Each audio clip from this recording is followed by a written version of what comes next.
Burst 2 remake.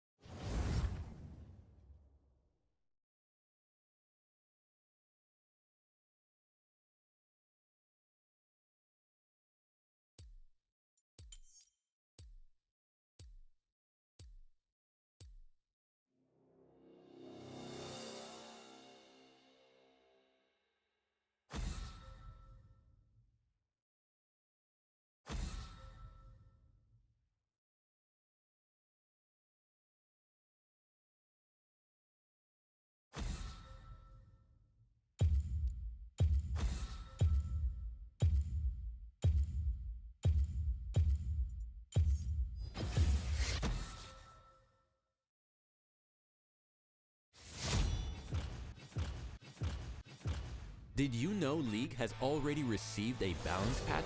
It's only been a week, so don't get taken by surprise and see this video through. What's up, Summoners? Hope the holidays are going well. Discuss the changes that are going live in the 12.23b patch, already implemented. We received a faster than normal update this time, so make sure to subscribe and ensure that you don't miss out on any important news like this. Now, let's start the changes. First off, let's run through the list of system changes. Riot is going on holiday break soon, so they want to ensure that we players can enjoy the game with less frustration and hopefully more fun. Jak'Sho the Protean is an item that's currently a hot topic. A bunch of different archetypes aside from tanks are building it at the moment. It's still a powerful item on the tankier champions it's designed for, but the fact that it's so versatile and objectively powerful has brought it to attention for countless players. We're gonna see its cost increase slightly and the maximum stacks lowered. This should make it feel much less like a finish this one item and win the game kind of a deal. I think this nerf is gonna have a pretty significant effect, but let's all keep an eye out on the meta to see how much this change impacts its relevance. Ravenous Hydra is another item that's up for nerfs. It's gonna have the stacks lost upon death increased and the cleave AD ratio reduced. This obviously makes the item less powerful than before, but the nerf feels necessary given how oppressive it currently feels on champions that can utilize it. Of course, this change also means that Tiamat will face a similar nerf with the cleave damage on it reduced as well. The systems changes covered, let's move on to champion balance next. While we normally categorize the changes by role, the near majority of this set of changes is going to be for the jungle. Thus, to save you guys time, we'll just run through buffs, nerfs, and adjustments. The champion buff you can expect to see next patch is for Lux. Her E's AP ratio and Ultimate's AP ratio are gonna see some significant buffs. While she's previously felt a bit lackluster, I think things are changing moving forward. Especially in the late game, she's gonna be hitting a lot harder than before, and I wouldn't be surprised if she starts becoming more relevant in the meta. If not, she will at least become an impactful pick in mid and low elo. That's the only real winner for this patch, so let's actually move forward and talk about champion nerfs next. Starting with Hecarim nerfs, his Q's damage amplification is going to be reduced. Both the base as well as AD scaling percentage are taking hits, so he's definitely gonna feel noticeably less destructive next patch. Alongside item nerfs, Hecarim is definitely gonna feel the full force of this B patch. Lilia will have her passive and Q's base damage reduced. It's a straightforward nerf that'll make her a little weaker in regards to taking out tankier champions. Next on the list is Mordekaiser. He's receiving a bug fix that was providing him some unintended power and also having his W's shield reduced. Rammus is going to have his tankiness reduced as well. Not surprising, that's the direction that Riot is taking with these changes. His W's base armor and base MR are going to be reduced, while its cooldown will be increased by a second. The loss of resistances will hurt his jungle clear early on, but more importantly, lead to a pretty significant loss of tankiness later on. While the numbers might not seem that big, paired with a nerf to the cooldown, he's definitely going to feel a lot less indestructible. Nilah is receiving a bunch of changes. Her Q's AD ratio is being reduced, but the crit scaling on both damage and healing is increased. Also, Nilah's ultimate AD ratio will be reduced significantly, while its healing is also taking a hit. These nerfs will overall make her noticeably weaker and also force players to build crit to retain some of her current power. Finally, we have a nerf for Zed. He's gonna receive nerfs to his Q's damage, E's damage, and E's cooldown. The damage reduction is at all ranks for the two abilities, which will make him easier to lane against early. A little less power early means he'll also have a harder time picking up leads and snowballing.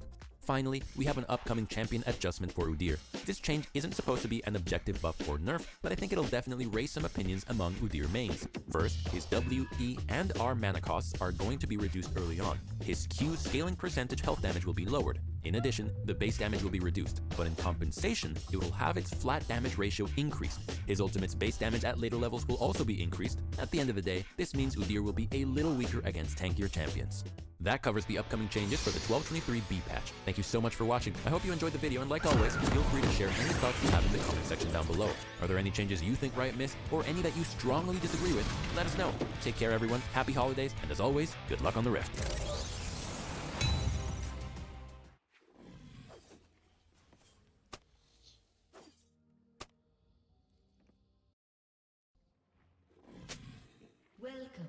All over again. Well, at least that part works. Welcome to Dwarf Fortress, and welcome to the channel. I'm Twisted Logic. In this video, I'm going to be showing you some of the favorite things I like to build and my frustrations currently. This right here, we're looking at a minecart going around a track. Okay? And right here, this is a gabbro block upward track southeast. So it's facing south, and it's also facing east, and it's an upward track. It's on a ramp. The minecart is going along on 1Z level, 1Z level, 1Z level. It hits this track and it thinks it's in the ceiling, falling down. This is called an impulse ramp, and it is one of the keys to magma gun and successful dwarven shotgun. Okay? The minecart is going so fast that it skips over those spaces, lands on these floor tiles, and then keeps going. But now that I'm opening up the floor, there's more impulse ramps underneath. It misses this one right here, but it hits this one and accelerates. Okay?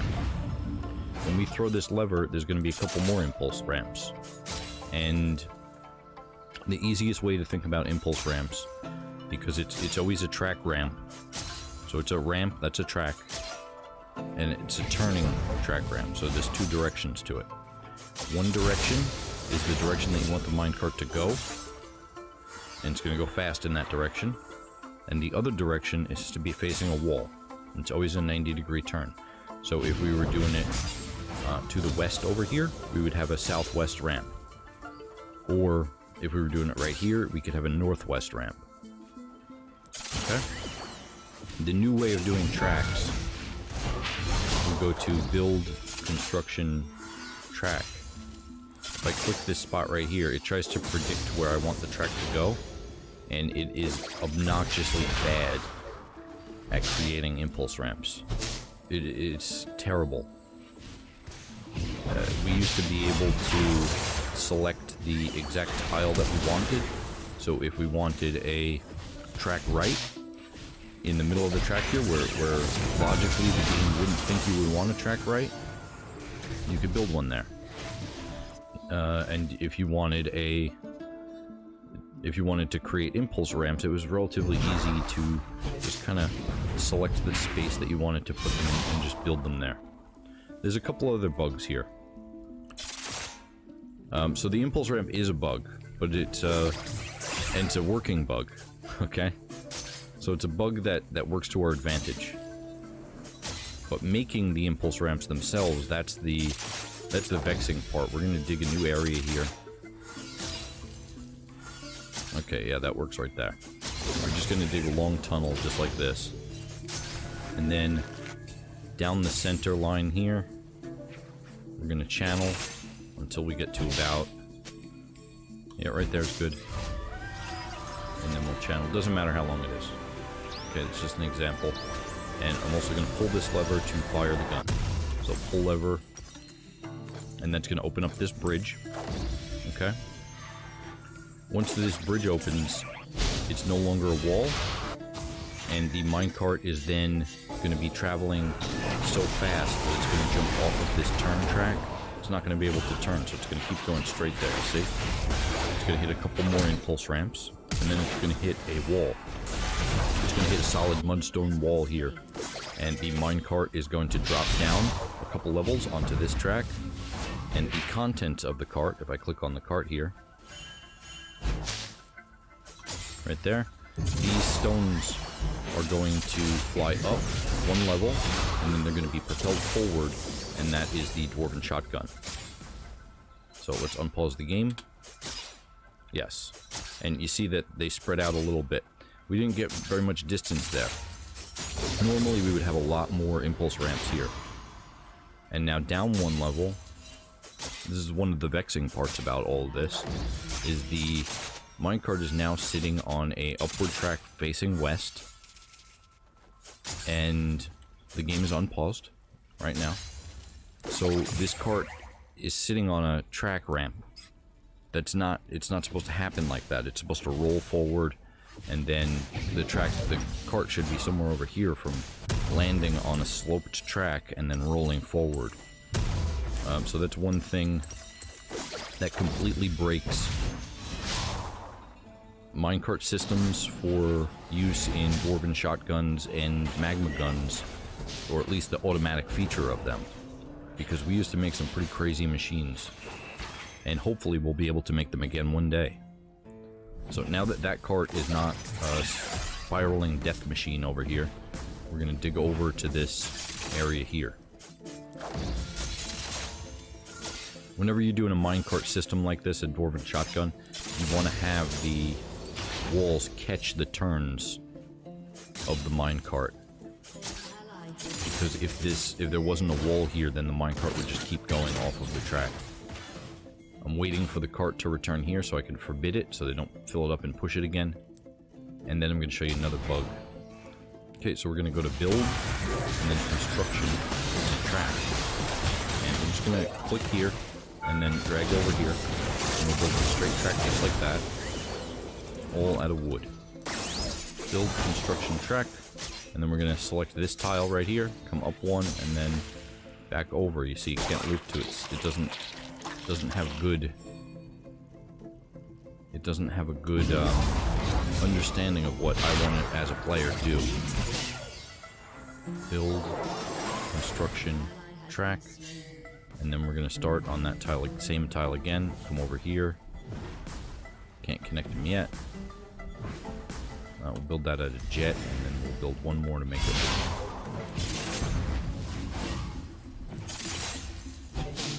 Okay, Gabbro. It's fine. And that makes the loop there. You can see that it's turning. If you don't have that turn, then it's not going to create the turn once it's built. Okay, this minecart is back. So we're just going to forbid that. So the cart is now forbidden, which means the doors are not allowed to touch it. And so the basics of minecarts are we're going to go to this menu here, and we're going to create our new route. Okay? We're Route 3 right now. And then we're going to create a stop here. The stop is a location where a minecart will be chosen to be placed. Okay? So if I click on that, and then I click right there, okay, I made stop 1. Okay? So if I click on another new route, and I want to make another stop, and I click right there, okay? Did you see where I clicked? Is there any indication in this menu that shows where that stop is? The answer is no. So you have no idea where these stops are. And that's one of the other vexing bugs. We can go to Route 3 here and press this button to add a minecart. Okay? So we're going to end that one. Doesn't matter. Doesn't matter what it is. The red exclamation means it is not at the track stop. And we're going to add another one here. Okay? We're going to bring those over. While they're bringing these over, if we hit this conditions, these are the default conditions, and we just X those out. And we make a new condition. This is always how you do the minecart. You always X those out and make a new condition. And you set a direction. Okay, do you want to push east, north, or south, or west? Do you want to push it? Do you want to kick it? Do you want to ride it? Okay. So we're gonna... Oh, you know what? That's what we'll test. We'll test riding the minecarts. So this one right here, guide east, which means that the dwarf is gonna hand on the Minecraft and push it. And I'm sorry if I sound very frustrated in this video, because I am frustrated. Because this is my favorite thing to do, is play with minecarts. And make shotguns and magnums. That's my absolute favorite thing to do, and it's currently broken. when I curse. Okay. Okay, and then we have a percentage of desired items here that we can add to the minecart, or we can select it to be empty. Okay, and then here, this button here, we're going to select the items for the minecart. So the minecart is going to be treated as a stockpile, and so we're going to tell this minecart that we'll accept stones. And we're going to just accept all stones for this minecart. Okay. I can move the camera around with WASD. Okay. Now I'm going to come right here. And I'm going to select take from a stockpile. And now I cannot move the camera with WASD. It is stuck here. So I'm pressing WASD. The camera's not moving. So let's cancel that. Move over to where we could see the stockpile. And then accept from this stockpile. Okay, so now that this whole area is complete, let's channel down over here to make a proper range. Okay, so that's going to be channeled down. Build, construct, fortification. We're doing all 6 of those. All Gabbro, and then we're going to have to just make a pathway for the dwarves to work over there. Like that. And then a wall on those 2 spaces, a wall right there, and then one more wall right there. Okay, so that's going to be the basis of the shotgun. It's going to emulate this right here. And right here we're doing it just twice. Okay, just to eliminate confusion, because when I go to this, I don't know which stop is which.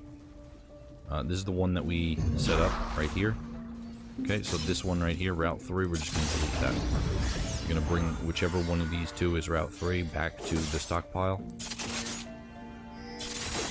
And then down here, we'll create just a landing zone.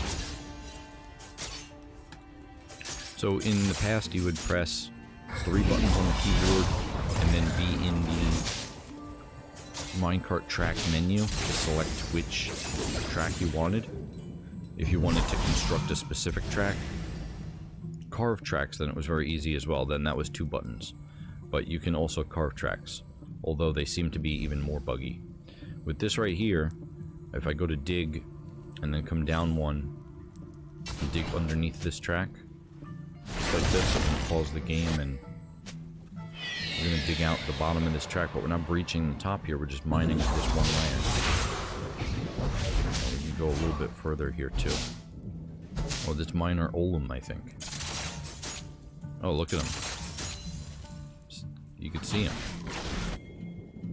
The track with a dugout level underneath the track becomes a viewing portal down 1Z level. So you can see the dwarves down there. You can see him moving. So this is another bug. Also, there's a couple bugs with the military that have been coming up. If I go to the squads here and select this squad and then go to the equipment, if I go to assign a uniform, I can assign a different uniform here. However, I can't edit the current uniform that is there. Now I can add a uniform to create my own. If I wanted to do a new uniform, it's pretty easy. And then you select the material here, any material, metal, we're going to do metal there. Headwear, we're going to do helmet. So it's pretty easy to create a new uniform. But you can't edit the current uniform. Also, there's nowhere here to select this squad's ammunition. So in the past we could choose between wooden or bone bolts for archery training, and then a separate set of bolts for combat. And now wooden bone, maybe you would want to use for combat, that's your choice, it's a sandbox game. And maybe you want to use adamantine bolts for training purposes in order to split those bolts out of stacks so you can melt them down and create infinite adamantine or something like that. I don't know who would even think of something like that. but these are options that are missing from the military menu. There's also no option here for the... Let's see here. Maybe I missed it. Yeah, there's no option here for the squads or members of the squad to carry food or not carry food, as well as water. So the backpacks that are in the game are for the military to carry food and drink in. You can have them either carry water or alcohol normally. Missing UI options there. These are just some bugs that I experienced and that I'm a little vexed about. To create these two channels as a gun, as a Dwarven shotgun, we need to go into the build menu and then construction, and then select track, right? And then we're on the upper level here. We're going to select this spot. We're going to come down one level and then go over. And then select the material. Okay. And then we're going to have to go back into the menu and do the same thing all over again. Just like this. Whatever material we want, doesn't matter the material. Build, construct, track. So this is extremely tedious. Now I don't know if it's the intention of the developers to remove impulse ramps from the game. However, I've tested that the impulse ramps are still working. It's just that this track is extremely tedious to build now. And it would be great if we had a... It would be great if we had a way to get, like, advanced mode for tracks. So, like, there's easy mode, and then you can turn it to advanced mode where you can select the specific track that you want. That would be very cool. It'd be like maybe something in the options that would turn that on. I don't know if that would be built into the game, or if that would be a mod that we would have to get. If we could even mod that in, I'm not sure. We're building the gun, so I've been playing this game for a little bit more than a decade, so I'm okay with tedious things. For up to a point at least. Now we don't have to use the impulse ramps to do this, to make a Dwarven shotgun. We can also use rollers. If we go to machines and fluids, we can create these rollers here. We have to create them on tracks, and then we pick the direction and we pick the speed. Okay. So if we built rollers right here, then they would propel the minecart. However, you need to attach one of these Dwarven power supplies to it, so it becomes a little bit much. But this fact right here that we went over earlier, where the cart can't roll off of the track ramp, that breaks the whole thing. So sometimes if you have a very large fortress that spans multiple sea levels, like a lot of them, or like say you have a remote base down at the Magma Sea, and you wanted to get a lot of stuff from the upper part of the fortress to the lower part of the fortress, you could dig a channel all the way down to the Magma Sea, load up a minecart, and then push the minecart in, and then all of the things in the minecart are down at the Magma Sea almost instantaneously. However, now, if it lands on a track, it stays exactly where it lands, it doesn't roll. That's definitely a bug. And I hope it's fixed it. Now, a lot of things with this Steam version I'm liking so many things about the Steam version. But this right here, building shotguns and building magma guns and stuff like that, that's like one of my favorite things to do in this game, and it's currently busted, and I discovered it was busted just before I was going to make this video. So forgive me if I'm a little angrier today. It's not anger, it's frustration is what it is. And I know that Zach and Tarn are doing everything they can to make the greatest game in the world. And they're doing it, and they're doing so much work over there, so I'm not even that upset about it. I don't know about making the second one. I might have to do the second one off camera because it's just taking so long to place all these impulse ramps. And the thing is like these impulse ramps, like this one's an impulse ramp, but this is a regular track. So they should really be bunched up right next to each other. So instead of 4 here, there should be like 8 impulse ramps here. It gives a massive boost of speed. It's like the basic's good for the release, but okay, so that one, everything else kind of seems a little scuffed, you know? Like the military's completely scuffed right now. Okay, and then the last 2 tracks right there. And then we're just gonna dig a channel.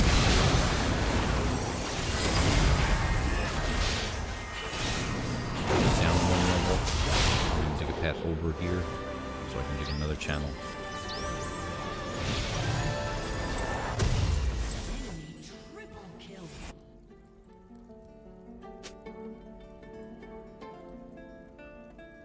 So this path is so they can stand there and dig that channel. Because I want to test the cart return. Maybe I just messed it up over here. Although, I don't think I did.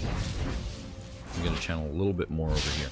So normally, when you hit the wall with the minecart, if it's only one wall, and there's nothing in these 2 tiles right here, then sometimes the minecart can phase through the wall. Or at least it used to. I don't know if it still does. So normally we would leave 3 tiles of wall there, and then we would channel out these ones. We are going to forbid everything over here, and we're also going to hide it from sight.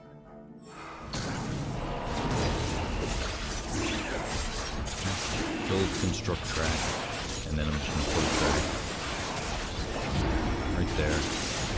Guide east immediately, always, at least 0%. Okay, so somebody's going to come along and guide that cart. Is he doing it? They don't seem to be able to push that. Let's see. Next guy that walks over to this. Try to get him before he gets to it. Nothing's stopping this minecart from moving once it gets inertia. And the push should do it. Okay, let's look at this guy. This guy, Itan, is going to push the track vehicle. Let's see. Okay, he just pushed it. Yeah, if I go to the condition again, to double check it. I'm pushing east. So maybe we'll just switch it to west. Guide west when immediately, always. So this may just be another part where we can't even guide the minecart. We're going to build another route down here. Okay, so new route. We're going to add a minecart to that. Oh, did it go? Oh, there we go. We just made the route there. Right here. You're going to have to take my word for it because there's no indication of that. We're going to go into the conditions. We're going to remove all the conditions. There's no conditions. Nobody's going to touch the cart. Then we're just going to dig out path or room for a stockpile right here. And you know what? Maybe stones are too heavy. So try something else that's not stones. And then all these stones on the track here will be done. Just to be sure. So new stockpile right here. Accept. And there's going to be custom stockpile. Okay, so just no trap components. And so it'll be a weapon stockpile with no trap components. I'm going to go to this barrel right here and set the number of bins to 0. Done. Because they'll put the whole bin into the minecart, and then you need a second cannon to... I made a video on shooting cats out of cannons. And it explains how to also, like, you can shoot the cats out of a cannon, but it'll also explain how to shoot the bin out of the cannon. So if you... it's kind of an older video. Custom weapons, all, none, crossbow. Okay, so that's going to be crossbow stockpile there. No crossbows over here. Crossbows are going over there. should start taking them just so that way they don't take up room in here. Okay, we got the legendary Warhammer here. Excellent. So now back in this menu, we're going to take all weapons, but we're not going to accept crossbows. Or bulky crossbows. Or bows, or blowguns. Crossbows, come on.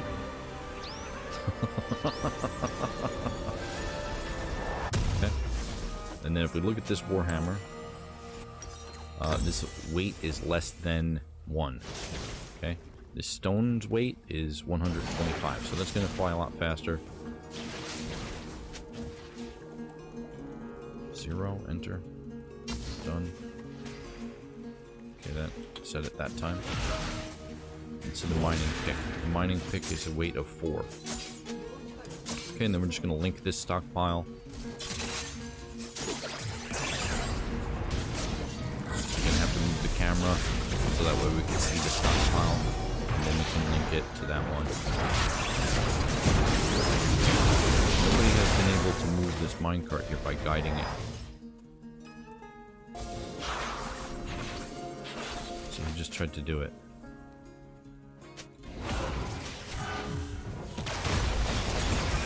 See, he just tried to do it there. So let's go into that condition. Maybe just guiding is broken. So that's stop. That's route 1. I'm sorry, that's route 4, stop 1. We can change guide. We're going to change it to push off. Okay, and look, he did it just immediately, just like that. Okay, wow, so guiding is broken. Oh, great, they're putting some picks in here. We don't need to fill up the whole thing with picks before we can shoot it. That's a ghost right here. We got a ghost here. Yeah, we got a ghost here. Okay, he's bringing the minecart back. It's back. Excellent. Let's go into the conditions of it. I'm going to try riding west. Instead of pushing or guiding, we're going to try riding now and see if that's broken or not. Oh, great, he did it. He can ride west. Excellent. They kind of jump in the minecart as they give it a shove and then ride it. Okay, great. So let's change that condition back to guide immediately.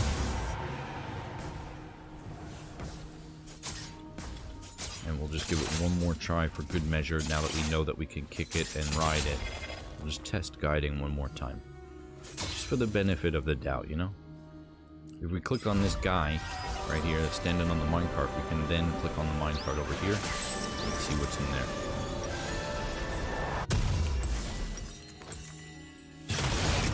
Okay, is that one built? Oh, it is. Great. So we're ready to test fire here. I'm going to see how far these picks go. And maybe it'll be great.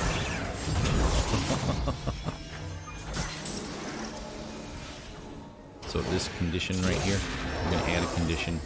And we're going to switch this to east. Just like that. Guide east immediately. We want to change guide to kick. Desired items, and then immediately always. Okay? As soon as we unpause the game, it's unpaused right now. Someone's going to come along and kick that minecart. It's going to go into these impulse ramps, which are going to give it incredible speed. It's going to slam into this wall. The minecart itself is going to drop down.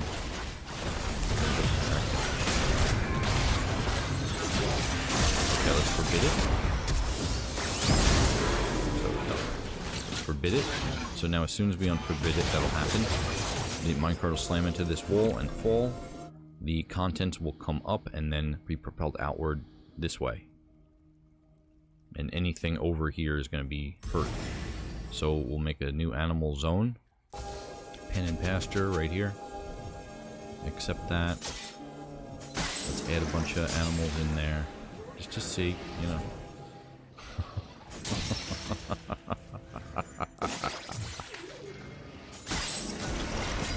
Okay, so animals are growing there. And down here at the very bottom. Let's dig another channel. Then we'll build the ramp and where we go. Okay.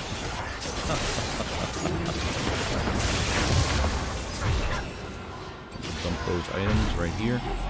Dump the items just in case. They shouldn't affect anything, even if they're on the track, but we're going to dump them because we don't know exactly what changed from this release to the last. Okay, we're also going to build, construct, track. Let's start on the lower tile here, and then we'll build it up right to there. Blocked at this location. Probably be blocked. Try it in reverse.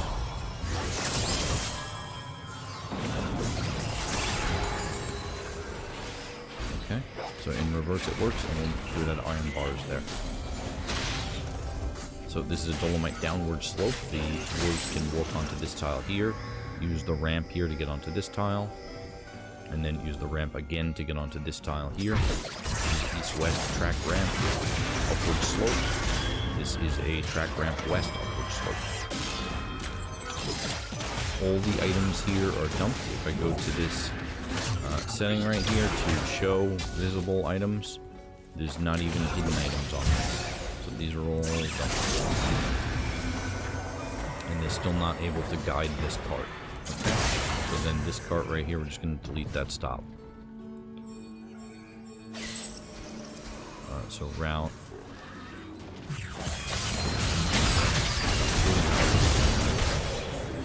That's going to be taken back to the stockpile.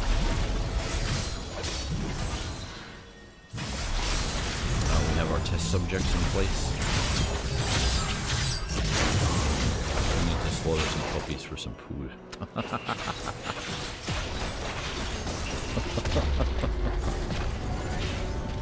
That's what we eat in this fortress. It's every once in a while you notice there's no food, but that's because we ran out of puppies, or we just made some puppies and we didn't slaughter them yet. Okay, so we got all this. Those puppies right there. Oh, those are dogs. Okay. We don't need the dogs. We. Okay, great. This track is complete, and we can test this by unforbidding the cart here. So unforbid. And now some dwarf with the push-pull track vehicle labor is going to come along. Push-haul vehicles. This is the one that you want to have enabled already. Push-haul vehicles. So a dwarf with the push-haul vehicles labor is going to come along and give this minecart a shove. And we're saving the world. We're saving the world. After we save the world. Now that we save the world, can reload it. Oh, great, excellent. So you saw that. That's going pretty fast there. I'm gonna line up the camera here and just unpause the game. You're gonna have to trust me that the minecart's gonna fall down and the picks are gonna come up and out. Let's see. Yes. Extremely underdeveloped. So we're probably gonna have to probably accelerate it. Although this stuff on the track ramp here, it won't move. So the cart will run.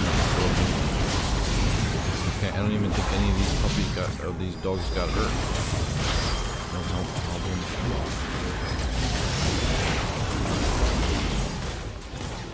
No health problem. Wounds. So this is kind of one thing that is a little bit annoying too. I have to click on the animal and then health and then wounds. Click on the animal, health, and then wounds. It doesn't keep the information of the tab that I was on. So it would be pretty cool if it saved the tab that I was on. If I go to the next creature, then it would go back to that same tab. We didn't even hurt one of these. We didn't even hurt one of these innocent animals with my contraption. It's vexing. It's the whole point of this game is to build contraption.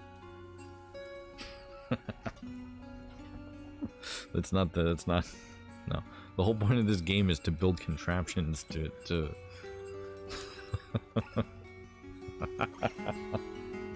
For me at least. Okay, so we're gonna reset this cart. I'm gonna try it one more time. But this time we are gonna change the condition right here Instead of push off east immediately, we're going to ride east immediately. So one of the dwarves, one of the lucky dwarves who gets that lottery ticket is going to jump into that cart and ride it east. For better or worse.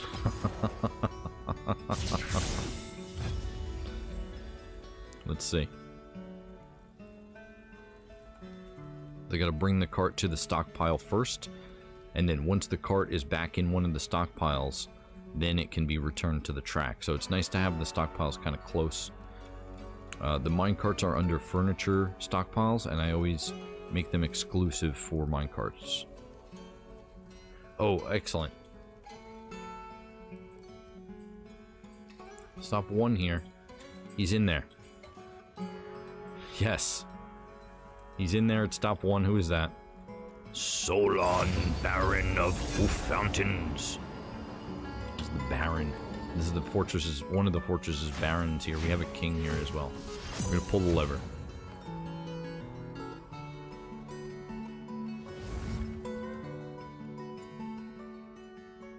Okay, lever is pulled. Let's come up 1 level and see. Yes. Well, at least that part works. Solon Sore Mirror, being the rightful heir, has inherited the position of Baroness of Hoof Fountains.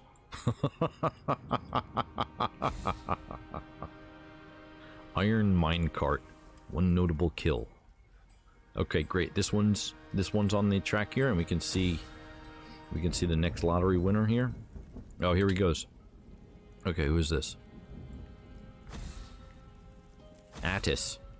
The peasant Attis. Okay, let's see.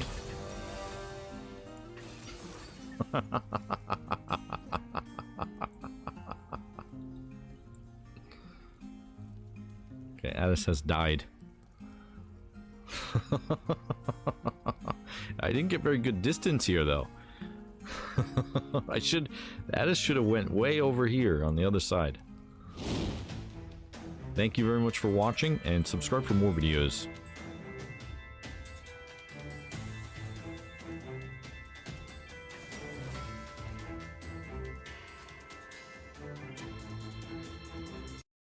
Holy shit.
enemy has been slain.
Unstoppable.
destroyed.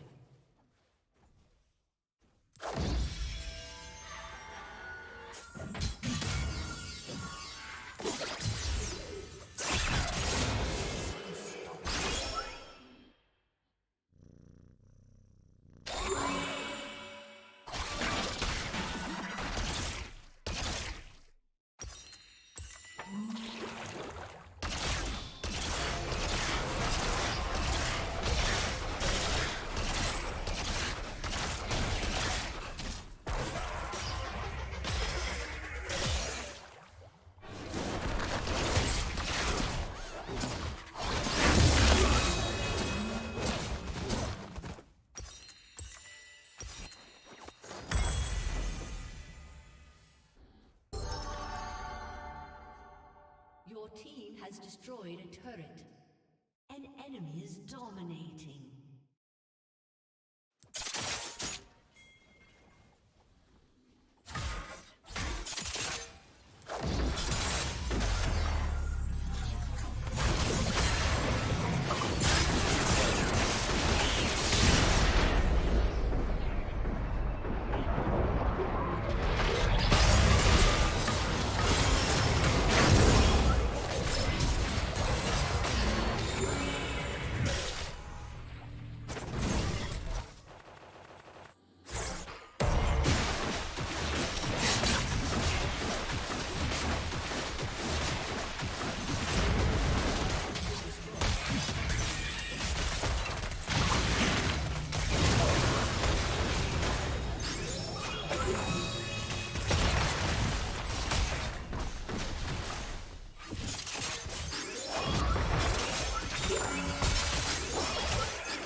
Your turret has been destroyed.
to Summoner's Rift.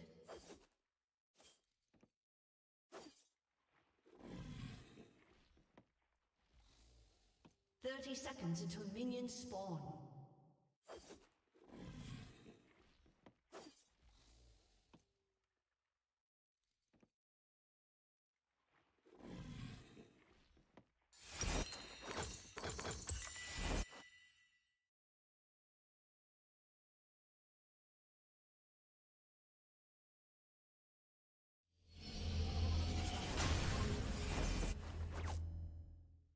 Minions have spawned.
Yeah, his job's to be controversial, right? Like, if you ever listen to Eminem, clearly not bipolar, clearly not mentally ill. The guy, basically made a living, extreme sort of stuff.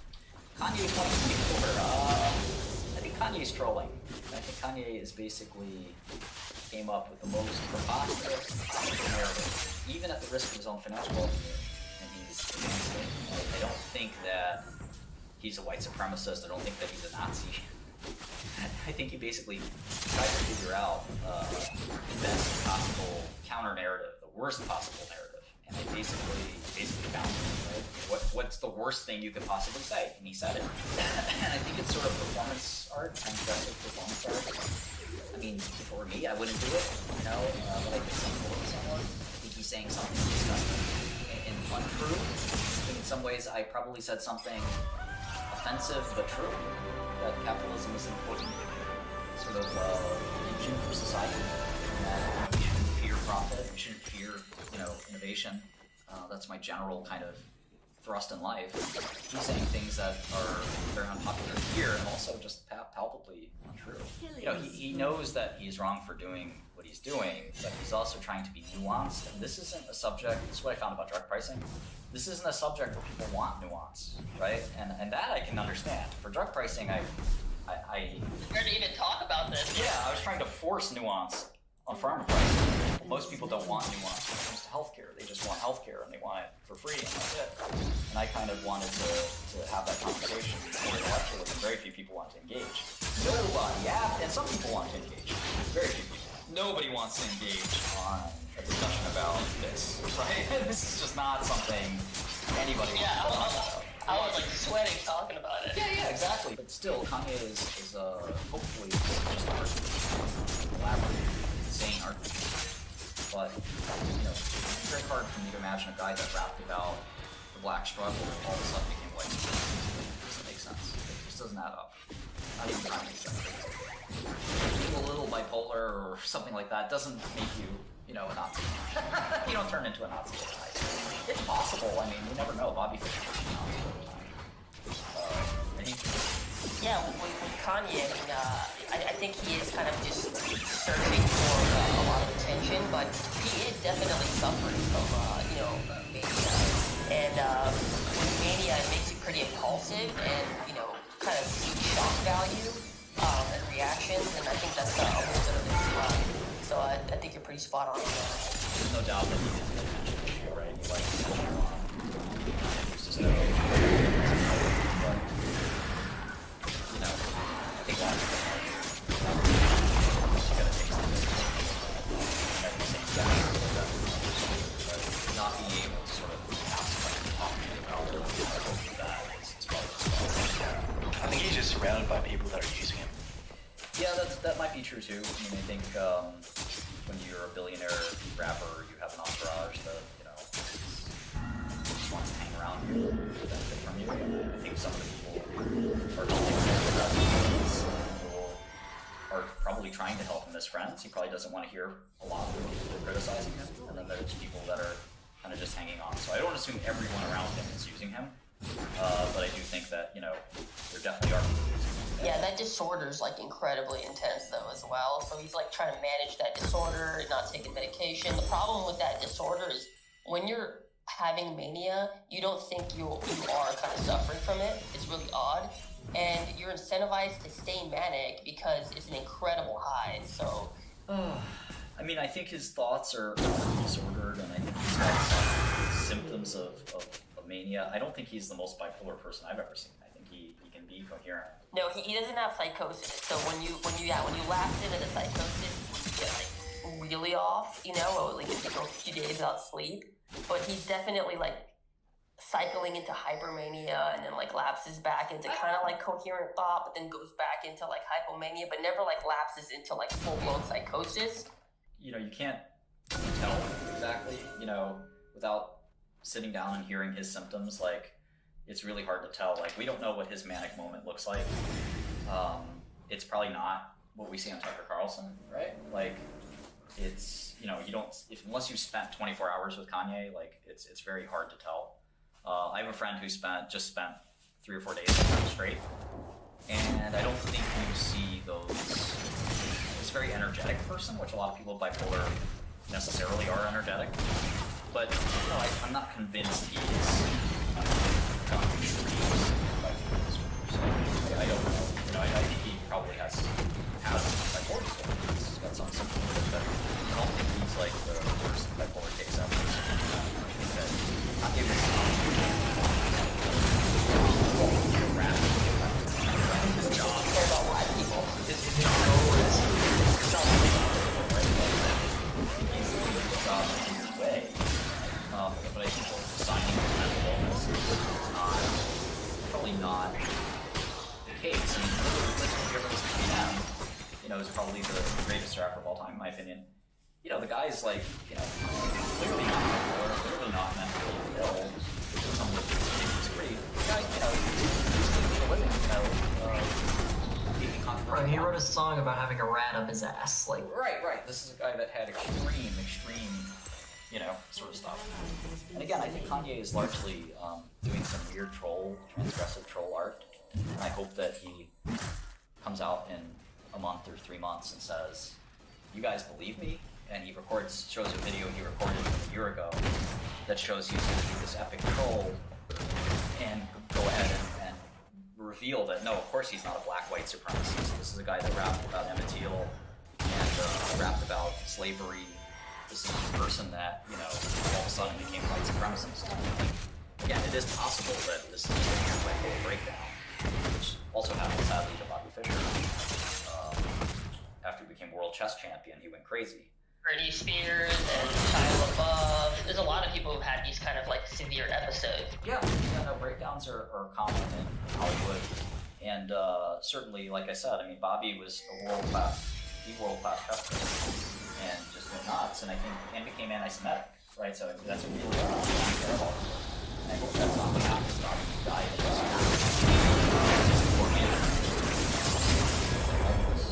so you just never know.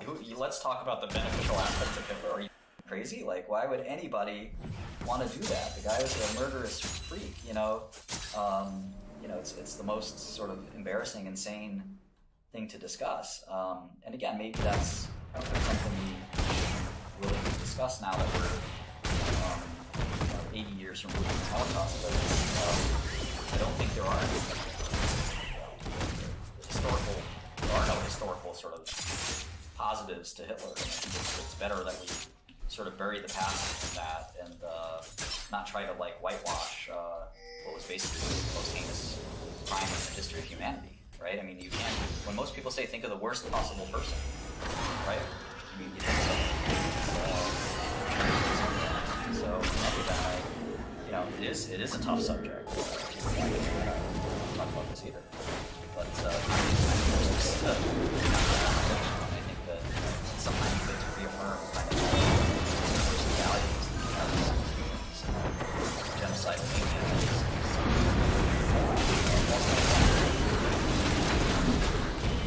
Anyways, that is up a lot to talk about it, so.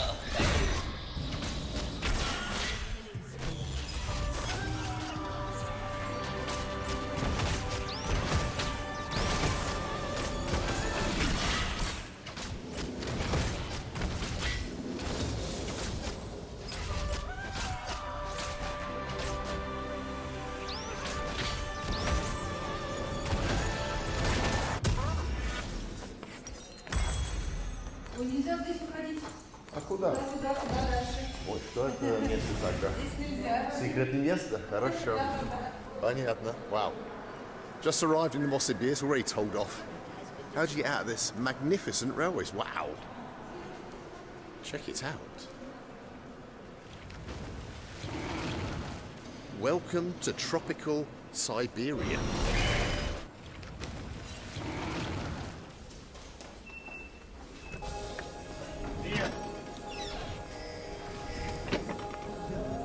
If you asked 100 people on the streets of Britain to name an Asian city, everyone would say the usual names. Bangkok, or Delhi, or Manila, or Luton. Nobody would say Novosibirsk, or Krasnoyarsk, or Bratsk. And yet, there they stand, Russian cities on the very roof of Asia. And it's through some of these unknown metropolises that we shall now pass as we continue eastwards towards the Pacific Ocean. Join me. Behind me is Novosibirsk's biggest singing sensation. Take it away. Take it away, Vyacheslav.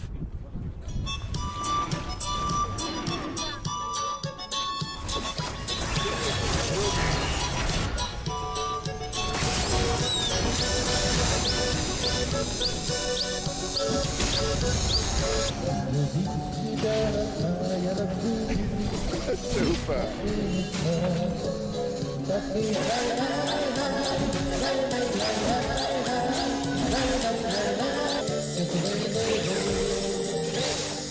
Wow.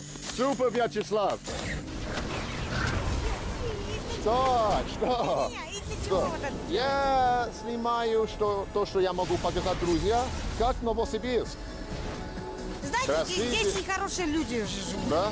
Они не здороваются, я прихожу на работу, допустим, и говорю, приятного аппетита, они даже мне слова не говорят. Ой, почему они злые здесь, что ли? Они злые, да.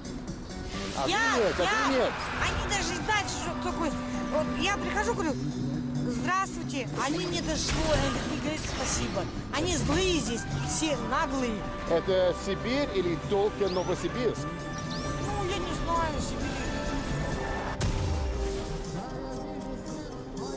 Ну, вы культурные.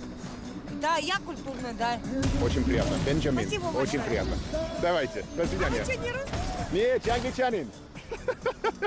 Давай, что? Еще? Кто вы? Кто вы? Англичанин. Это вы оттуда, что ли? Англичанин Англия, Лондон. Ага. Да? Что, правда, что ли? Правда, что ли? Ой, клево. Хорошо. До свидания. Спасибо. Спасибо вам большое. До свидания. Спасибо. Wow, what a lovely, friendly Novosibirskian. The first Siberian we've met. Whoa, she's still shouting. Okay, пока. Bye-bye, nice to meet you. Wow, she's still going on with herself. Let's hope that bodes well for our trip.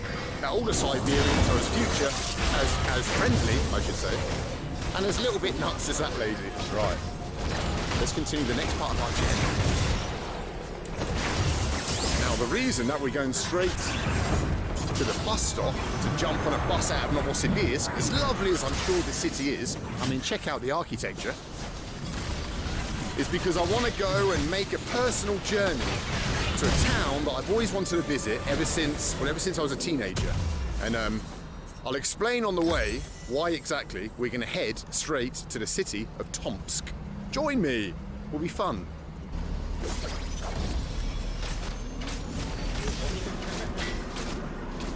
Здравствуйте, можно мне, пожалуйста, билет до Томска? Паспорт надо? Хорошо, секунду. You've got to show your passport even to buy a bus ticket in Russia. Возьмите. Да, буду сразу. The lady can't read English, so it's a little bit difficult for her to type in the information into a computer. Великобритания.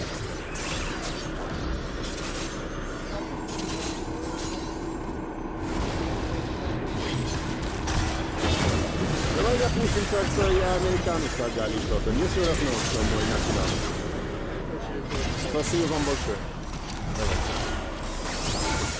Wow. They didn't have, or they couldn't find, the login key for Great Britain. So I said, make me an American. So I'm now a Texan, apparently. They even had to fill in what state I was from. The amount of red tape just to buy a bloody bus ticket in Russia. Anyway, let's do it. These are the Siberians. And what a lovely bunch they are. And there's a Siberian dog. Look, our first Siberian dog.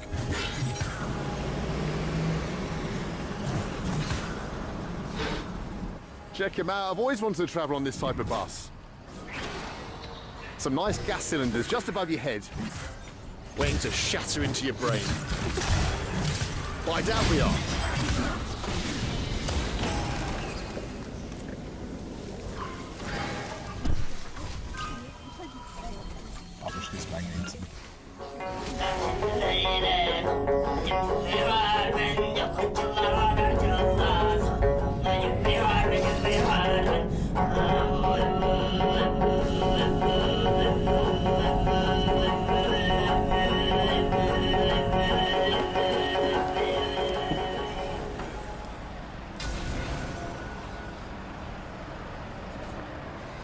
welcome to a Russian service station on the outside of Bolotnoye. Lovely Bolotnoye, the Pearl of Siberia, they say. Anyway, oh, this journey, man, how uncomfy. Let's go and check out a Russian service station on the road to Tomsk. Just outside of Bolotnoye.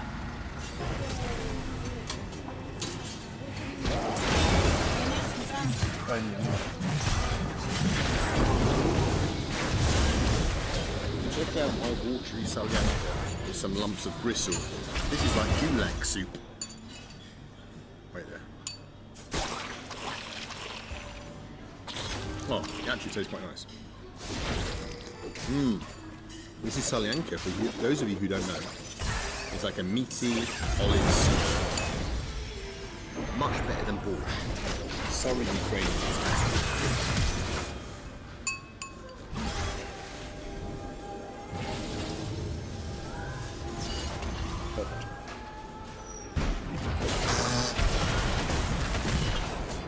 Just think, if I was still vaping and I hadn't given up, I could now head to the Место de la Kurenia, the smoking shed,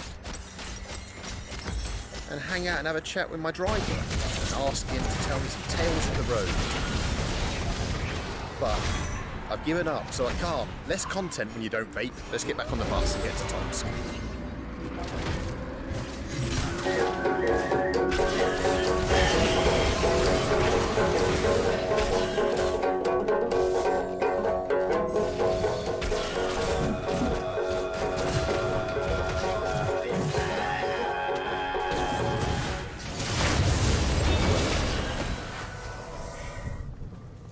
Welcome to, hopefully, beautiful Tomsk. Let's go and check out the centre. And I'll tell you why we've come here.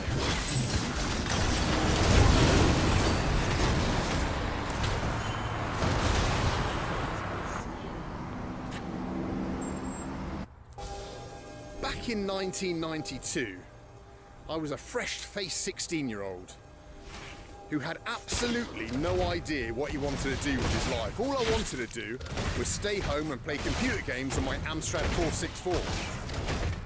On a whim, I signed up for a Russian evening class at a college in the rough old naval city of Portsmouth in England. An enemy has been slain. My teacher at the college, as it turned out, was a lovely young lady from the city of Tomsk, called Anna, a city, she said, of wonderful Russian architecture. And every Tuesday, my mum would drive me down to rough old Portsmouth, where Anna would try and unravel the complexities of Russian grammar for me. It was a bloody nightmare for her, because I still don't get it.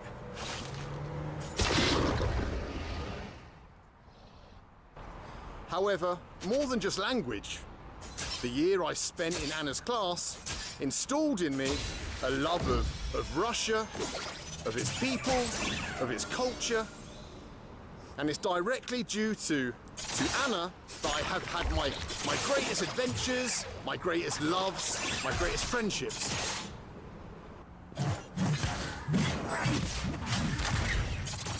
Well, I lost touch with Anna when the course ended a year later, and I'm sure she in no way remembers me. However, I've always wanted to come to her city of Tomsk to see where she was from, and I suppose to say thanks. Thanks for inspiring a young man who was pretty directionless at the time and filling my life with, well, some kind of meaning. Thanks, Anna. Spasibo вам огромное.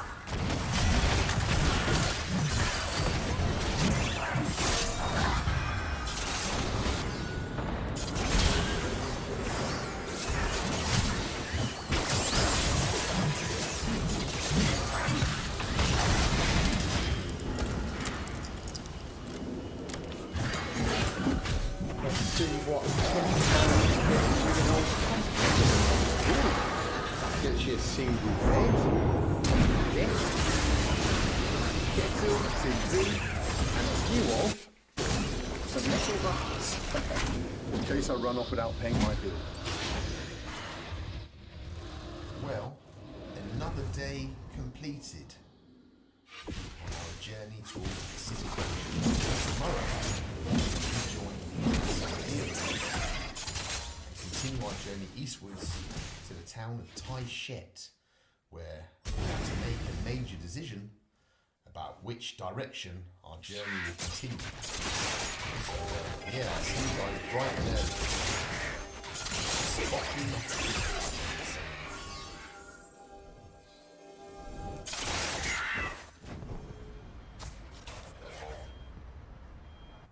In the 1800s, Russian railway engineers were building the Trans-Siberian across this vast nation. They came to the city elders of this, the industrial town of Tomsk, and asked them if they could lay their tracks and build a railway station in their town. The city elders, fearing change and noise of the newfangled technology, refused them. Instead, the track went through Novosibirsk to the south, sending little old Tomsk into terminal decline. Fortunately, since then, they have built a railway station, so we can get out of here. And here it is, lovely Tomsk 2.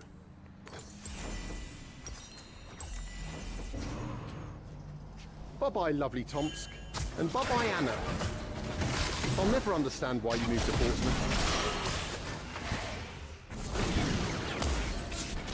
This is our train. It's going to take us down to Tomsk, down to the Trans-Siberian mainland, a couple of 100 kilometers away, to the town of Taigar. From there, we're going to wait a couple of hours, and then we're going to jump on a train and shit. We're going to arrive hopefully sometime tomorrow morning. Anyway, this is the train. And these are the Tomskians. Although you don't call them Tomskians in Russian, you call them Tomachi. Sounds like a Japanese game you would have played back in the 90s. Just going to play with my Tomachi. Пятое у вас, вы у нас до тайги. Документы далеко не убирайте. Хорошо, спасибо.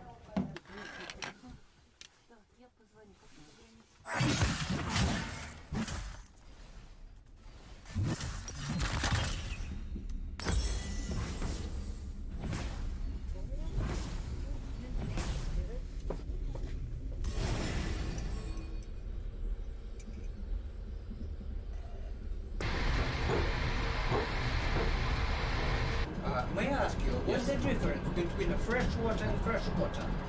Between fresh water and... Why do I ask such a question? Why? Do you know the difference between... yes. You mean Yes. fresh in English.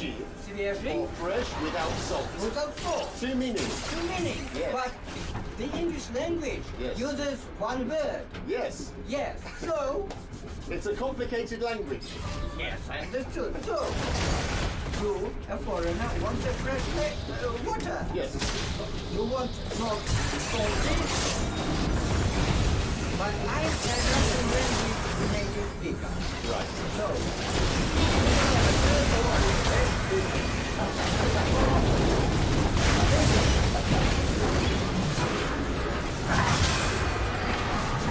When we began our journey in Peter, I wasn't joking when I said I didn't want to take this trip. I've never wanted to do the Trans-Siberian, but now, a few days into our journey, I'm starting to relax a little bit and enjoy it and take in the scenery and enjoy just chilling out, eating my doshirak. Yeah, you know what? The Trans-Siberian's not as bad as I thought.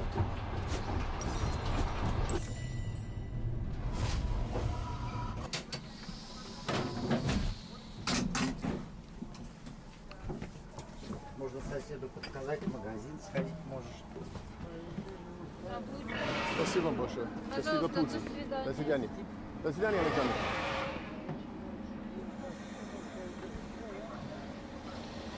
Welcome to lovely Taigar, where we've got 2 hours to kill before our train onwards. Check it out, Soviet Taigar. What's it going to be like inside? The big reveal of Taigar railway station. Of course, we have some nice palm trees, like in every railway station.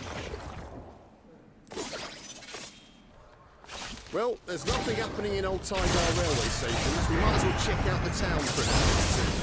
See what's happening here on Tuesday afternoon. Check out the lovely blue benches at Tigar.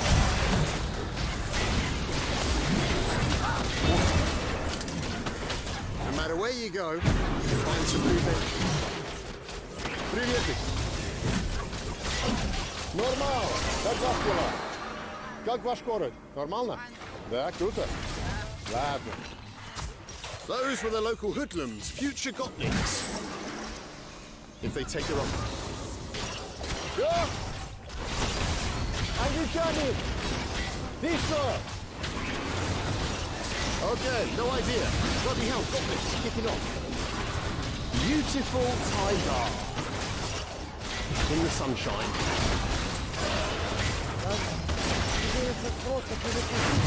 Да, пиво, пара пива где-то, удобное место, сидеть чуть-чуть. На вокзале есть, но... А, только на вокзале, я же был там. Там дорого. Да? А где самый дешевле? Смотри. Да. Видишь, Да. угол здания. Вижу, администрации. вижу. Вот там идешь, проходишь, Да. и туда по диагонали, Да. по вдоль. Бар, да? Там кафешка, тоже кафешка. Есть пиво или что-то? Да, да. Хорошо, Саша, спасибо за помощь. Wow, that lovely young Siberian man has pointed me in the direction of a place he says there's a cheap bar. Here we have it, the Cafe Yulia. Oh, it's a slippery slope.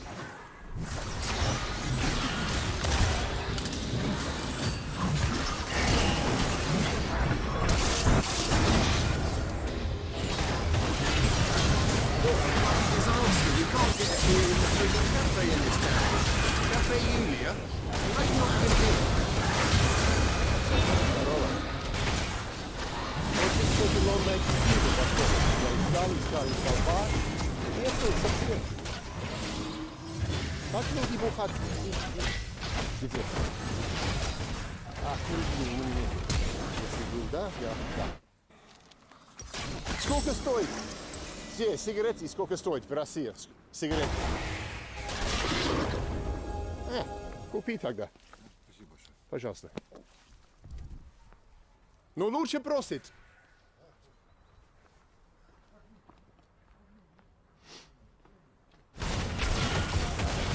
Я из Англии. И спасибо. Это не бар, да? Это бар? Честно? Честно. Я нашел? Да. Блин! Ну так это вот Пиво достаточно. Супер, спасибо, брат.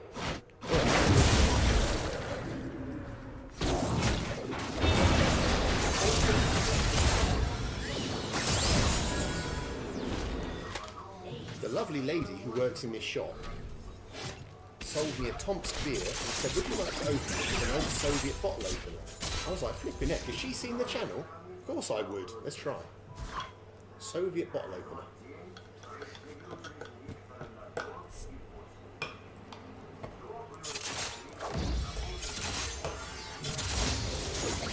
Oh, there you go. Also doubles up as a knife to stab some goblins.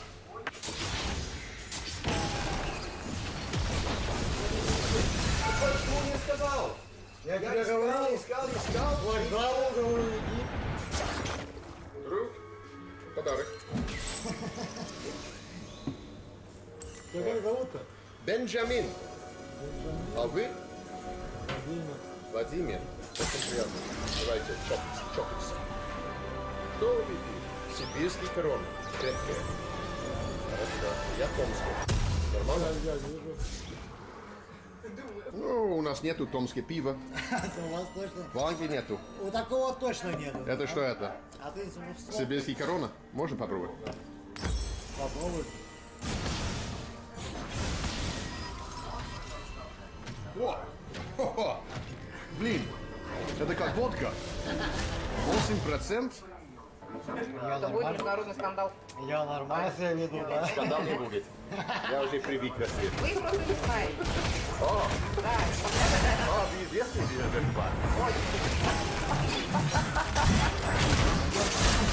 Давай покурим чуть-чуть. Но я не курю. Если я кричу, помоги. Помогите, пожалуйста, хорошо?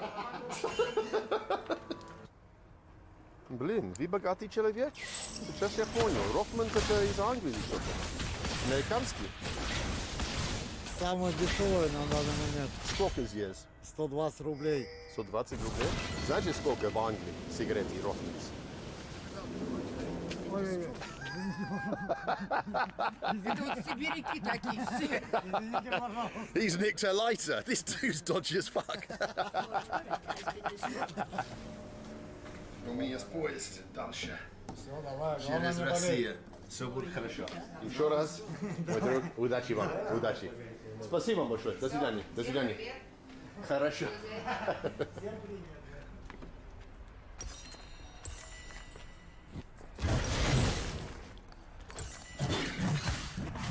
Whew, that was all right, wasn't it? Had a couple of beers, had some doshirak, ready to continue our journey across Siberia to our next destination, Taishet. Oh. Bloody hell. Oh, that Tom Spear's gone right through me. Oh. Да, конечно. Дай вам.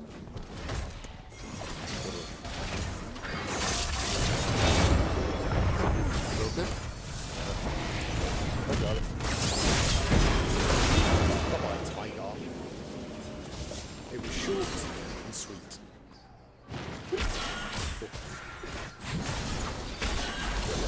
This goods train behind me come all the way from China, travelling across Siberia all the way to Europe. Think about that. Next time you're in a pound shop and you're buying your cheap, crappy Chinese earbuds, or your toothpaste, or your crappy phone. Here's my train. Just where they've come from. All that crap we buy from China has come all the way through little towns like Taigar, Novosibirsk, Perm. Who would have thought it? It's only a short stop in Taigar. 4 minutes this train will stop. So we've got to jump onto our carriage before it leaves. Такой вот. Блин, что у вас есть? Wow, I'm a real babushka helper today.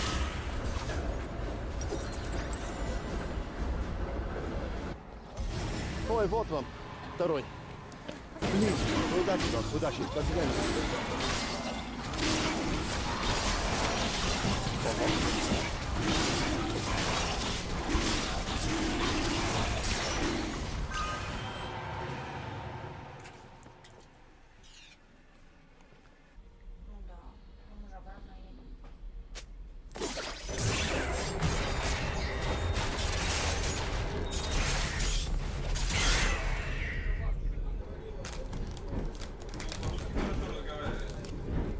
Спасибо, спасибо. Еще лучше будет через пиво.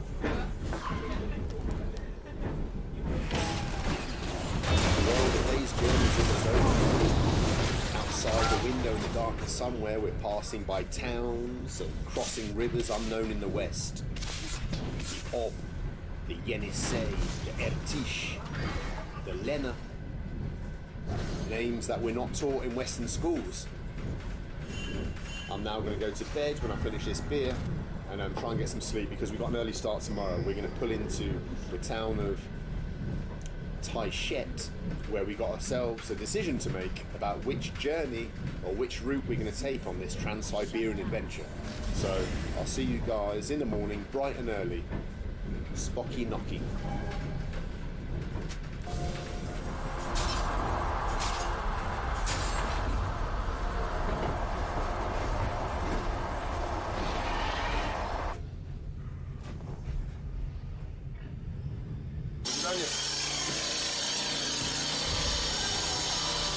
It's a crispy morning in Siberia.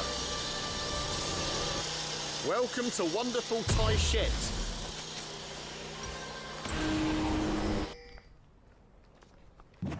Check out what greets us in old Taishet. Golden Lenin. The Soviet Union never ended in Taishet. Let's go and find a hotel room.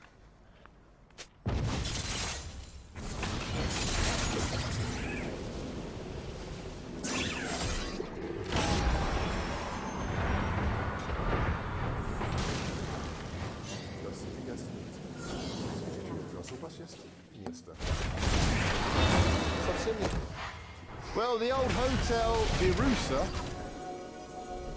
they say has no rooms. And the lady says she doesn't know if there's another hotel in town. What am I going to do? Stuck in my shit. Disaster.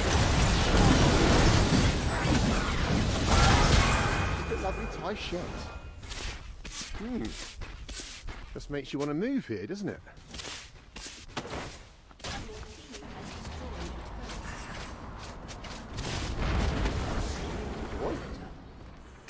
Это что?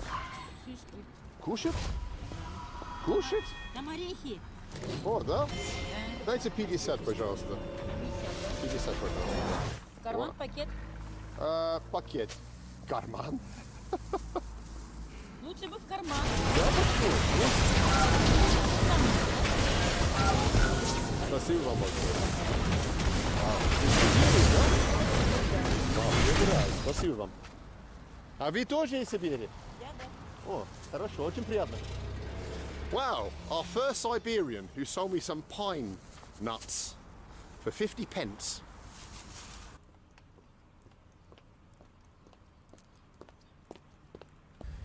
Well, we've had an absolute disaster this morning in old Taishet. Seems there's no cafes in town.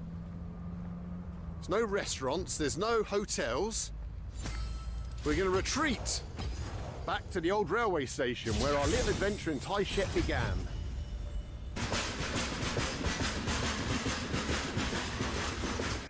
Well, we've had a bit of a bloody disaster here in old Taishet. The idea was to come here, check into a hotel, and spend the night mulling over a decision, an important one, which is this. Should we go south on the traditional Trans-Siberian route around southern Lake Baikal, skirting Mongolia and China, or should we go on the little-used, little-known BAM Railway, the BAM that was hacked out of Siberian wilderness in the 1970s under Brezhnev? I thought I'd have a night to sleep on the idea, but it turns out there's no bloody hotels. I've got to make that decision now. I don't know. Anyway, stay tuned for the next episode where you'll see what I've decided. Does Viduli from Old Taishet and Golden Lenin.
Welcome to Summoner's Rift.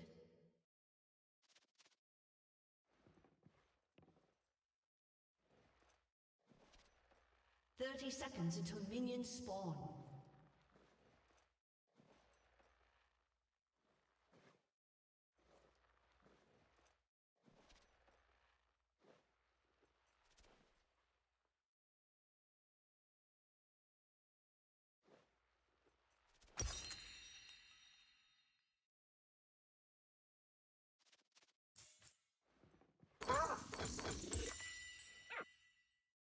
Minions have spawned.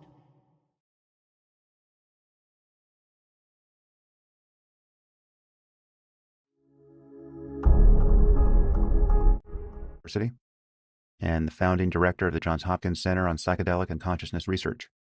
He has authored over 400 scientific publications, and he has been a consultant to the National Institutes of Health, the World Health Organization, and numerous pharmaceutical companies.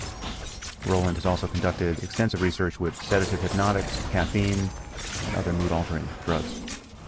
In 1994, Roland got very interested in meditation, and this made him curious about altered states of consciousness generally, which prompted him in 1999 to initiate the first study in decades on psilocybin. And since then, he's been at the forefront of renewed scientific interest in psychedelics. His research has looked at the utility of psilocybin and MDMA in particular in the treatment of anxiety in cancer patients, treatment-resistant depression, PTSD, as well as their utility for improving the lives of otherwise well people.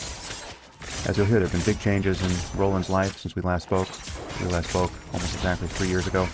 Since then, he's received a stage 4 cancer diagnosis, which appears to be untreatable, and we talked about that.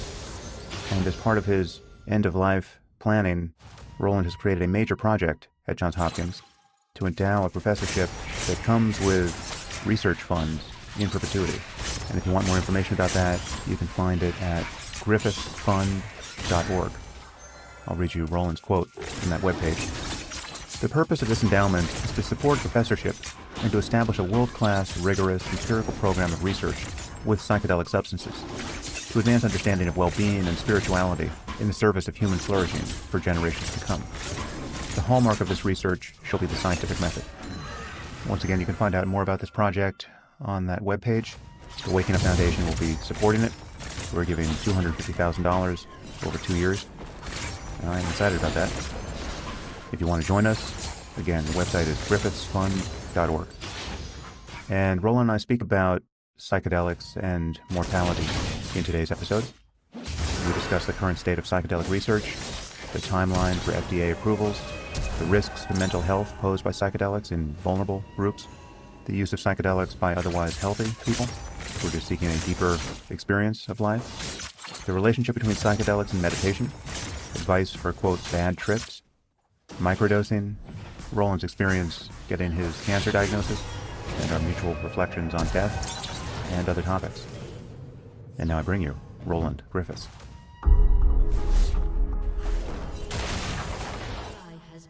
I am here with Roland Griffiths. Roland, thanks for joining me again.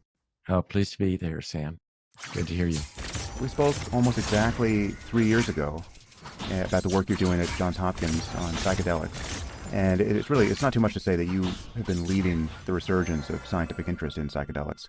And we'll talk about that. But I just checked my calendar, and soon after we spoke, I know you know this because I appended some audio on this topic to the podcast we released, but just almost right after we spoke, I had the first psychedelic experience I'd had in, I think, over 25 years. And I just looked at my calendar, and as chance would have it, it was actually 3 years ago to the day that we're recording this, which which causes me to reflect on how I've used the last 1,000 days or so. And we will talk about how you have used them. But I mean, it's been a crazy 3 years. I mean, this was before COVID, really right before COVID.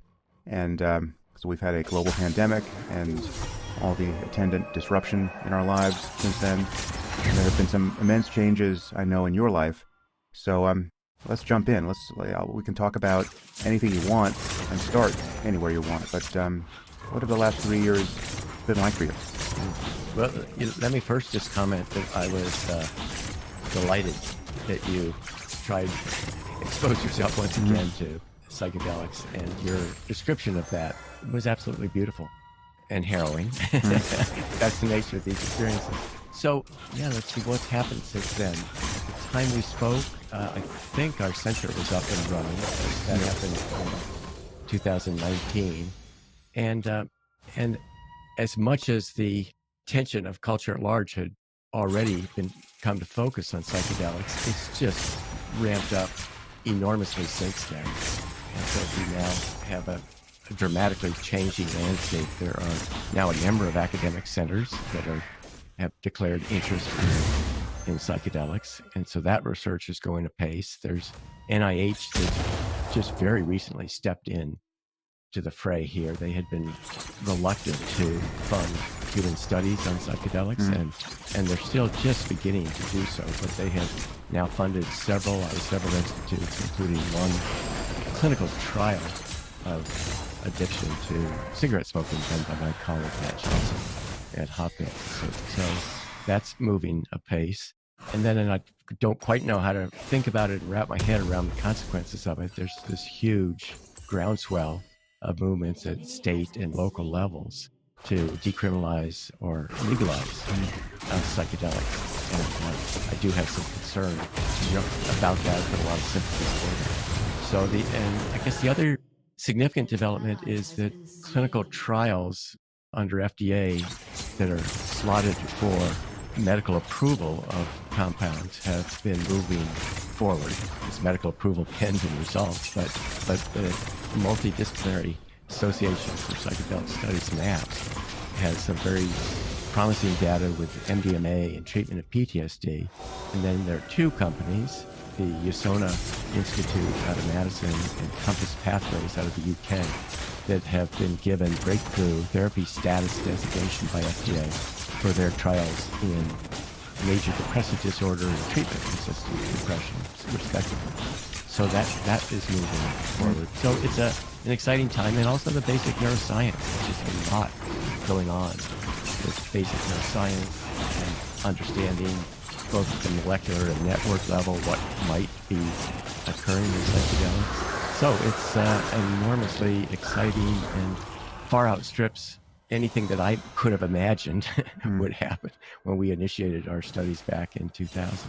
So are all the compounds moving in lockstep? And what drugs are we talking about at this point in terms of approval and funding by the NIH and decriminalization? Do you view everything that has clinical and therapeutic relevance moving into the end zone more or less at the same time, or are some of these compounds years ahead of others?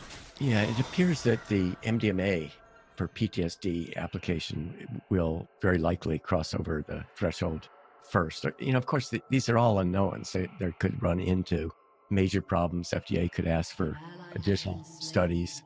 But the best guess would be that MDMA might be approved in anywhere from 2 to 4 years. And the work with depression is moving more slowly. I would put that at 3 to 5 years for approval. I think most of I don't know of any other compound right now. I think there are trials going on. I don't know what the FDA regulatory status is of those trials and whether they have been pitched to FDA for approval. But by and large, the focus has been on psilocybin because that's where we generated the most data. There is one other group, BMOR, that is developing psilocybin for treatment of alcohol use disorder.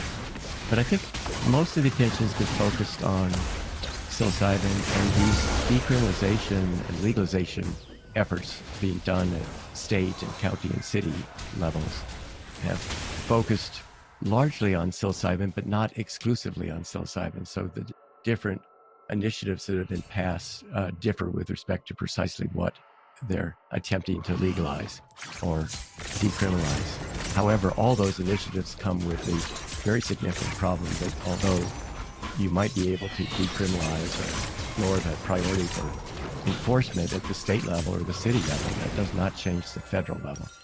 And so, like what happened with marijuana before, it would remain a potentially federal crime, and then it's a question of whether that's enforced or not. So there's a lot of unknowns here. And the other big thing that's happened in the area is that companies, individuals have awakened to the potential financial benefits of developing compounds. And so there are, probably 100 or more startups, maybe 200 or more startups, all of which are grasping for intellectual property and trying to patent different things with respect to psychedelics. And so there'll be a big shakeout in that, but that's drawn a lot of interest and money into the area that hadn't been there heretofore. But all of that work is focused on therapeutics, and not my principal interest in that would be the larger implications for healthy volunteers and the interaction with what I'm now calling secular spirituality. Right. Yeah, so let's jump into the research side of this first, and I'll just say up front, the big thing that's happened in your life since we last spoke is that you have received a stage 4 cancer diagnosis. I'm very eager to speak to you about that and what that has done to you, and your thoughts about mortality and the role that meditation and psychedelics play in moving through this chapter of life. And so I really want to explore that as much as you want to.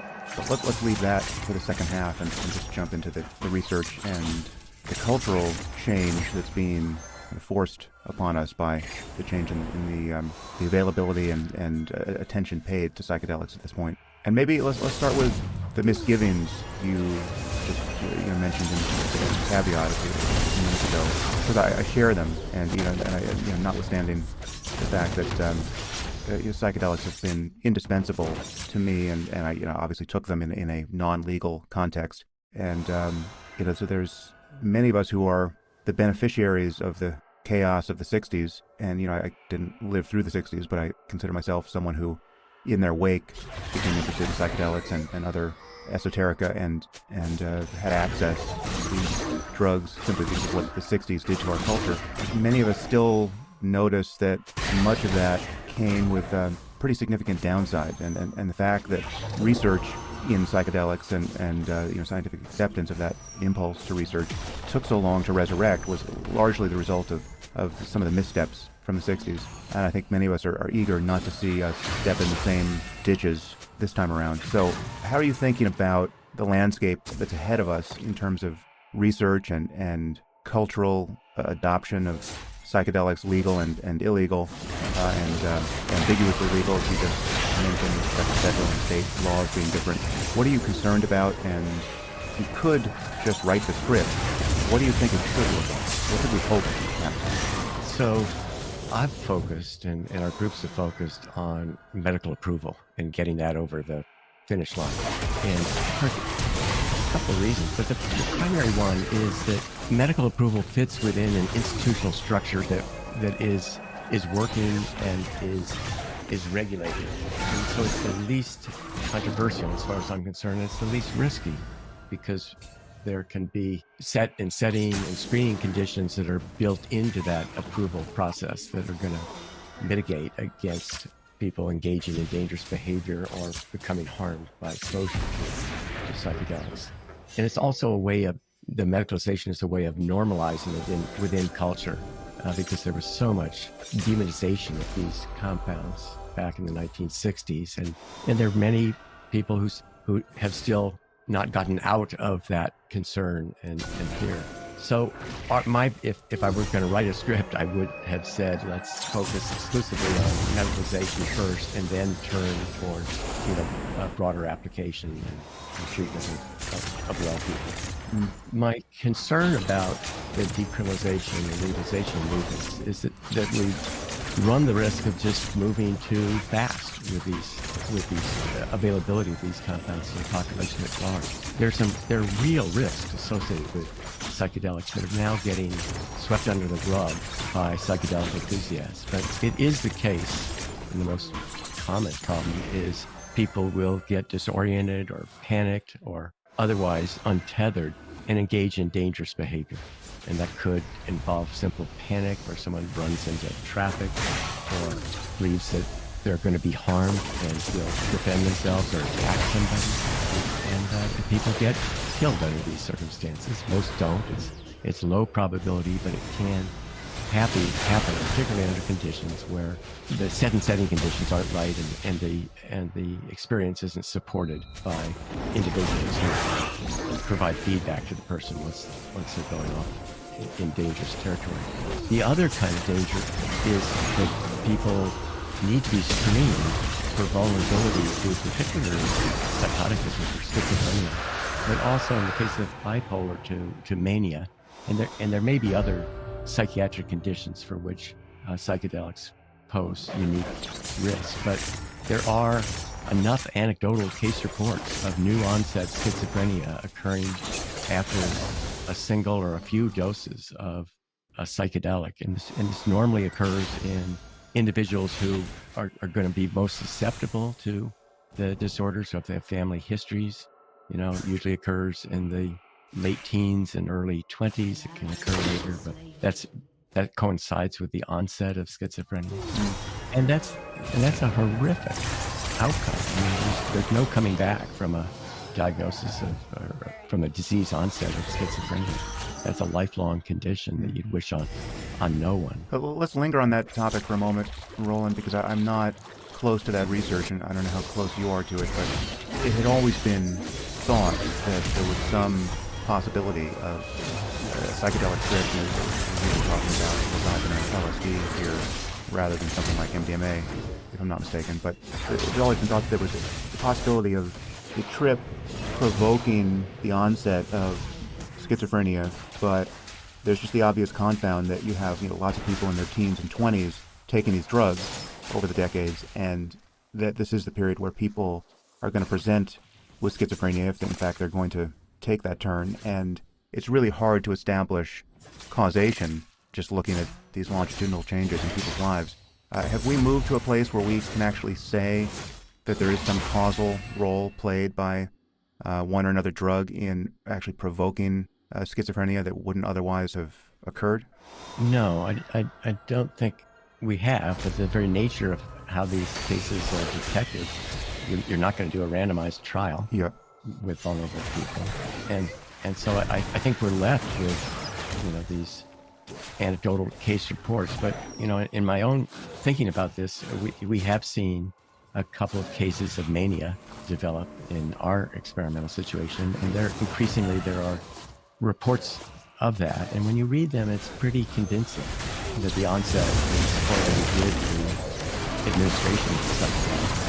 And so it's a concern. I know it could be a concern of FDA. We have excluded in our studies people with family histories of schizophrenia and bipolar disorders. There may be variations of bipolar for which there's not a problem, but if it's associated with mania, that's when it be a problem. So, and what does that exclusion look like? It's just if they have a first-order relative with the condition? Well, right now we're probably overly conservative, but we've excluded people at Hopkins who have first or second-degree relative of either schizophrenia or some psychotic disorder, enduring psychotic disorder, or bipolar. And I think we're being overly conservative. There are studies now going on that are starting to treat bipolar patients, and so we need to collect a lot more data on that. But I don't, whether or not there's a causal relationship, there are going to be reports of this sort, and if stirred right in the media, that's going to include the precise conditions that we want to avoid. So there's every reason, in my mind, to be very conservative and not forge ahead too rapidly with respect to that. But again, they are very rare cases, and I think we just need to do more research with them. Yeah. Although it's as far as I know, schizophrenia is still thought to be an ambient condition in virtually any population you could name. It's something of the order of 1%. You just randomly select people in any culture, anywhere on Earth, and something like 1% will present with what we consider to be the clinical disorder of schizophrenia. So it's not, this is not an infinitesimal number of people. This is something that's going to keep showing up. So it's interesting to consider how that background fact will interact with more widespread use of these compounds. I would expect we would be able to see, if we actually crossed over into markedly more psychedelic drug use, we would be able to detect an increase in schizophrenia. In fact, there was a causative relationship. Yeah. I guess just coming back to it, there are cases, and we've seen them, in which the onset of not schizophrenia but mania occurs, the day following administration. So clearly something that's happened there. Now, whether or not they would have become manic spontaneously or not, we don't know. This is not a controlled trial. But the coincidence is convincing enough to me that I don't want to push that. At least right now, where our culture at large hasn't fully adapted to the potential value of psychedelics. I mean, my own thought about this is that what we need to develop is cultural institutions that are going to be supportive of appropriate use of psychedelics. And I see it almost as a co-evolutionary process, that if we're going to reintroduce psychedelics into culture, we need some constraints or some wisdom in how they're used. And I don't quite know what form that takes. I mean, certainly medicalization is one form of that, but I think that rankles a lot of people thinking that it's going to be restricted only to medical use. And what I would imagine over time, but this could be decades or generations, is that we're going to hopefully develop cultural institutions. I think our initial clinical study with these compounds were in, ironically enough, given my situation, in cancer patients who were depressed cancer diagnosis. And there we saw big effects, immediate effects that lasted throughout our 6-month follow-up, and another study people have been following up for 5+ years. So quite a remarkable effect. And my hope had been that would be the first medical approval. And the reason for that is that, culturally we have, a lot of sympathy for people who are facing death.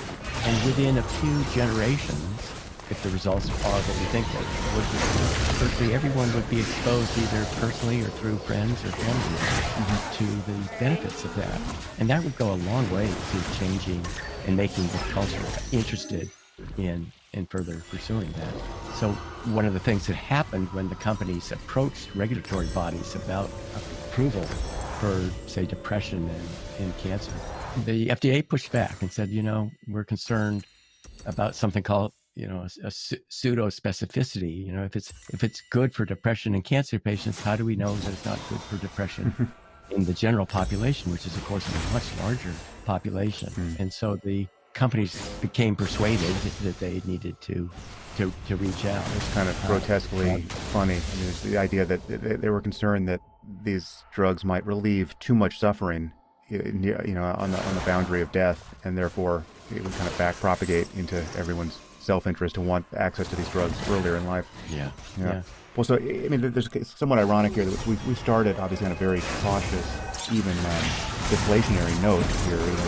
Somebody listening to us in this part of the conversation could be forgiven for wondering why anyone would want to take these drugs in the first place, given the risks we're discussing. And you have talked about wanting to explore their cultural introduction in a way that's narrowly focused on medicalization as the most circumspect and responsible way to do this. And yet, your real interest, core interest, I know, is on the benefits of psychedelic use in well people. Nothing to do with terminal illness in principle, or in PTSD, or any other clinical diagnosis. It's just the existential and spiritual needs of ordinary human beings at really any stage of adulthood. And that really has been my interest, and that is certainly the widest promise of these compounds.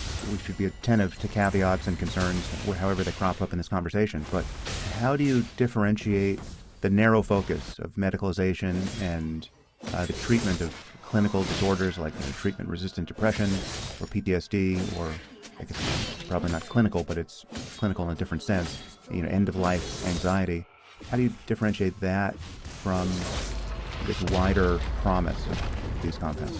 Yeah, well, I think that's just a specific application of these compounds. But as I see it, the much larger, more profound, most impactful impact is going to be in the general population and apart from that. So the focus on medicalization for me has been just a pragmatic way proceed. So yeah, you mentioned my interest in spirituality, and I know we talked about this a couple of years back. So I became interested in psychedelics only after starting a meditation practice. Which is usually my experience is the reverse is often true. I mean, certainly was true in my case, where you have an experience on psychedelics, and that proves to you that there really is a there, and then meditation becomes the more, easily governed path toward actualizing that possibility. But you have flipped the script here. I have, and I'm glad I did, because as a curious scientist, I came into the field less biased. Now, I did have in college a couple of experiences, I'm guessing with LSD, but they were totally inconsequential. They were a little bit confusing. They were done under really suboptimal conditions, and they didn't have any particular meaning.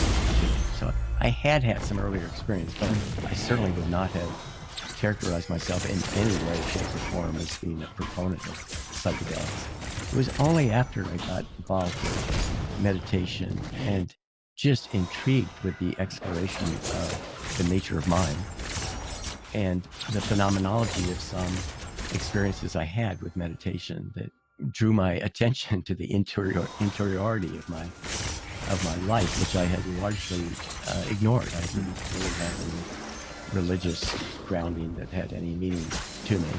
I was curious about the nature of inner experience, but I came out of graduate school with a lot of training in the experimental analysis of behavior, which is essentially Skinnerian, saying that all the attention needs to be focused on behavior, and very suspicious of any subjective effects because they couldn't be validated by third-person account. And so ironically, so I became interested in meditation just out of that recognition that I didn't know, that I really was not, I was poorly in touch with the nature of inner experience, the nature of mind. And so that opened up for me, got me really curious initially about different meditation traditions. And I started reading religious literature and realizing there was a line in there, something that seemed compatible. And at that point in my career, I'd been at Hopkins for about 25 years. I was established with an international reputation in psychopharmacology of mood-altering drugs, mostly drugs of abuse, and found myself deeply curious about these other kinds. And it was that got me curious about psychedelics, because I went back and read some of that older literature, and it really sounded like there could be something of interest there. But I was dedicated to my meditation practice, and I've continued it ever since. And actually quite put off would be appropriate description from the psychedelic enthusiasts that seem to think that this was the one and only way and the best, God's gift to humankind. And I just, I didn't believe it. I'm born as a skeptic. That's what science is about. We don't, we want to see things for ourselves and prove things. But that first study we ran, and ended up people having these experiences of deep meaning, among the most meaningful experiences of their lives, and they continued to report them to have that kind of meaning. They attributed changes in attitudes, moods, and behavior to that experience, all in a very positive direction. And those experiences looked like naturally occurring awakening experiences or mystical type experiences that have been described by contemplatives and by religious figures, or that spontaneously occurred over thousands of years. So there was something incredibly compelling about that. And I think that is the core and central finding. There's something reorganizational about one's sense of self and worldview that can occur with these experiences under appropriate conditions. And I think that's what's so interesting. And the features of that experience include this sense that we're all in this together, that there's a interconnectedness to where we sit in this world.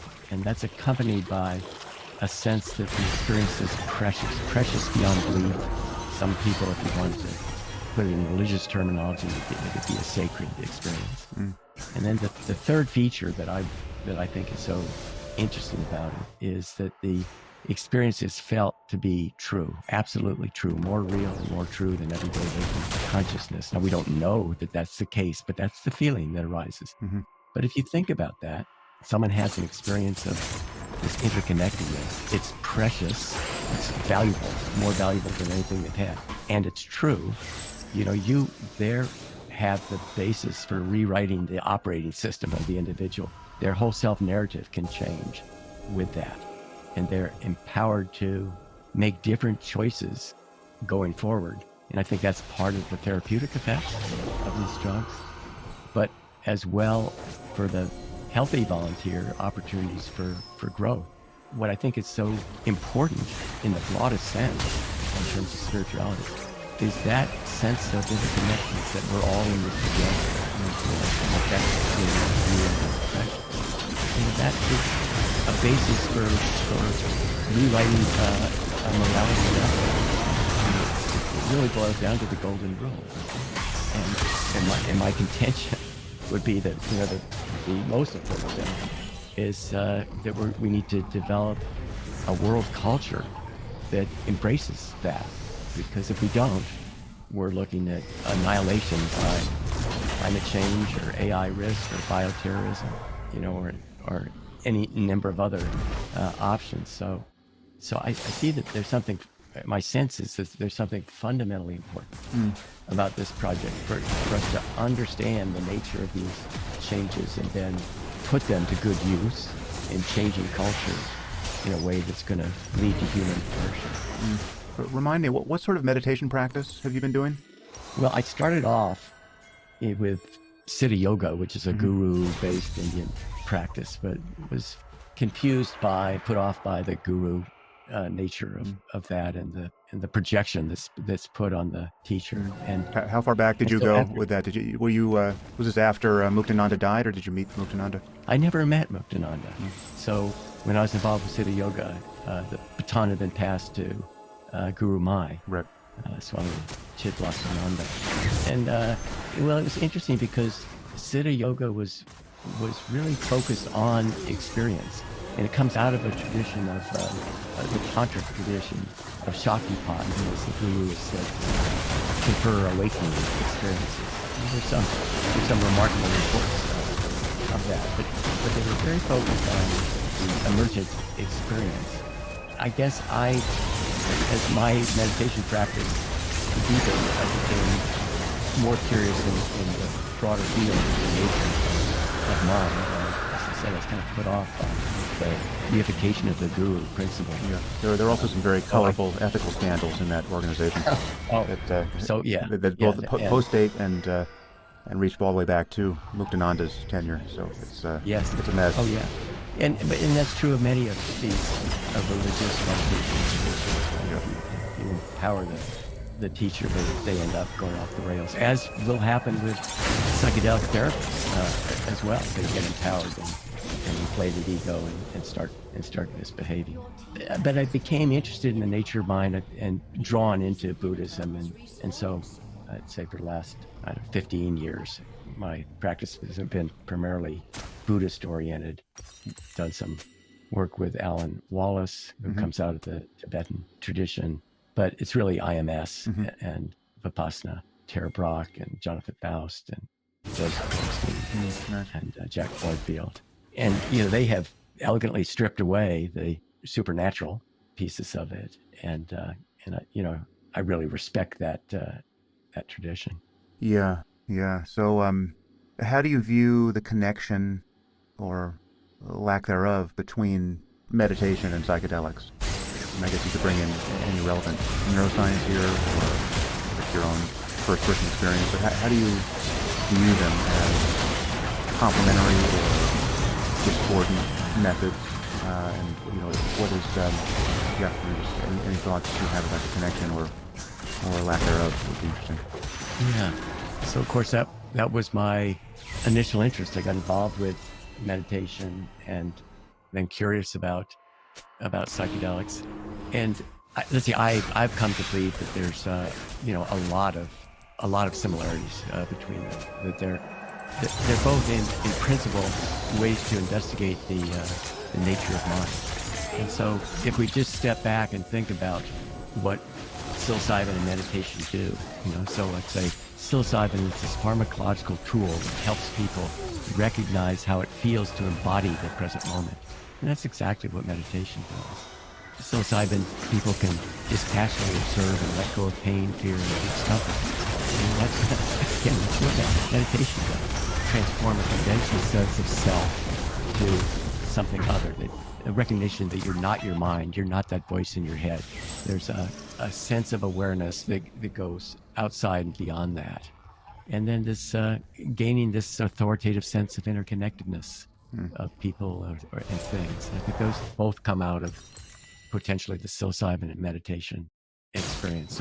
So we went on, because of my interest in meditation, just to study novice meditators with psilocybin, long-term meditators with psilocybin. And across the board, the exposure to psilocybin facilitates and resonates deeply with the meditation experiences. And so in one study where people did not have a meditation practice but were willing to take one up, and then different groups of people got different exposure to different doses of psilocybin. And what we showed is that the enduring changes in traits, which is very difficult to find any experimental work showing trait level changes in people, but we were able to show trait level changes in this dimension of psychological well-being and prosocial behavior at 6 months. And that was attributed to interaction between meditation and psilocybin. So psilocybin is greatly potential. In an unpublished study in long-term meditation, people who had in many cases thousands of hours of meditation, but they weren't classic contemplatives, let's say, out of the Tibetan tradition. But they had long-term experience with meditation, and either no or any experience they had with psychedelics had occurred 20 or 30 years ago. So they certainly weren't proponents of using psychedelics. And there, it was just very interesting. Those individuals took to the psilocybin, were able to navigate the psilocybin experience, I think, much more readily because of their understanding and experience with examining the nature of mind. And so in some ways the effects were less profound in them, but across the board, most, I hesitate to say all because I need to go back and look at that data, most reported that, if anything, it enlivened their meditation practice.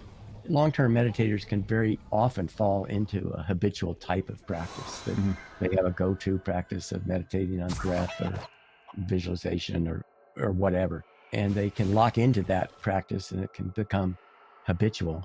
And the psychedelics, by and large, got them out of the rut of whatever single practice or single set of practices they were using, and so if anything, increased their interest in meditation. Importantly, none of them would have said that psychedelics were any kind of replacement for meditation, because it's really, the meditation provides the foundation for these kinds of explorations. And so there's all the difference in the world between awakening experience and leading awakening to light. And that's what meditation is absolutely designed for, right? It's practice, and it's practice for bringing that sense of awareness into moment to moment into daily life. And psychedelics certainly are less likely to accomplish that. Then in terms of neurophysiology, of course, the default mode network, which has got a lot of attention, particularly early on with the psychedelics, is decreased under acute psychedelic. But that's exactly what happens in long-term meditators. It's decreased. So there's a reason to think that at some kinds of network levels, at least acute psychedelics are producing something that looks akin to what long-term meditators experience.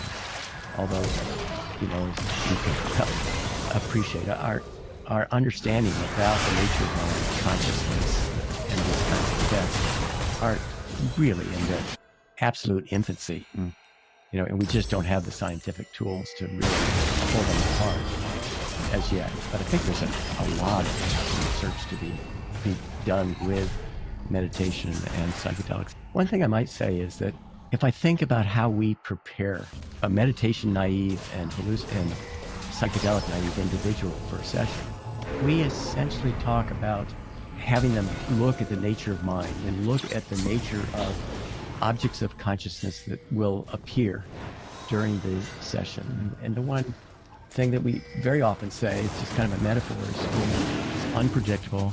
You know, you're going to get this compound. We really have people focus introvertively, so we have them put on eye shades and headphones, so they're really going inward. And we tell them, you know, all kinds of things can arise within that, and it can be beautiful, it can be transcendent, but it also can be ugly and it can be really frightening.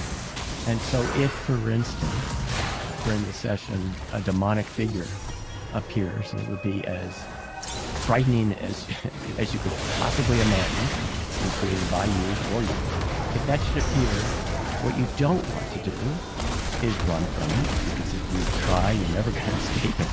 And you don't want to fight it, because either way, you're reifying it as something else. And the appropriate posture to take, is to approach it with curiosity, be deeply interested in what it is. And the guarantee, if you're able to do that, is that it's going to change. It's going to turn into something else, because it's not real. It's just an object of consciousness.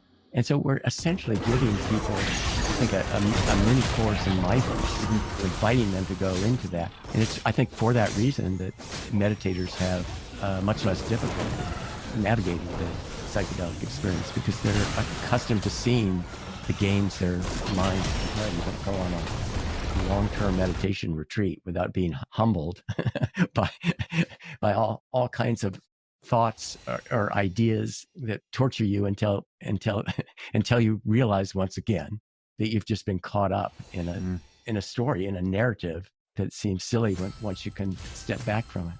Yeah, it's interesting that, you know, more and more the relationship between meditation and psychedelics seems paradoxical to me and somewhat difficult to talk about, or at least it can seem paradoxical when talked about in its totality. And one complication here is that these terms that we've been using again and again, meditation and psychedelics, mean many different things, and people have different associations with them. So there are many different types of meditation. There are many different philosophies around it. There are, you know, both explicit and implicit goals that can be different, and those differences can really matter in terms of a person's experience. And with psychedelics, obviously there's different drugs on offer, and they have different consequences. You know, some differences are subtle and some are quite extreme. And we've been talking about psilocybin in this context mostly, but there's LSD and mescaline and ayahuasca and pure DMT and and 5-MeO DMT. And there's a lot on the menu here that people associate with that term, and all of these differences matter. And then there's a drug like MDMA, which is not even technically a psychedelic, and we've been talking about that too.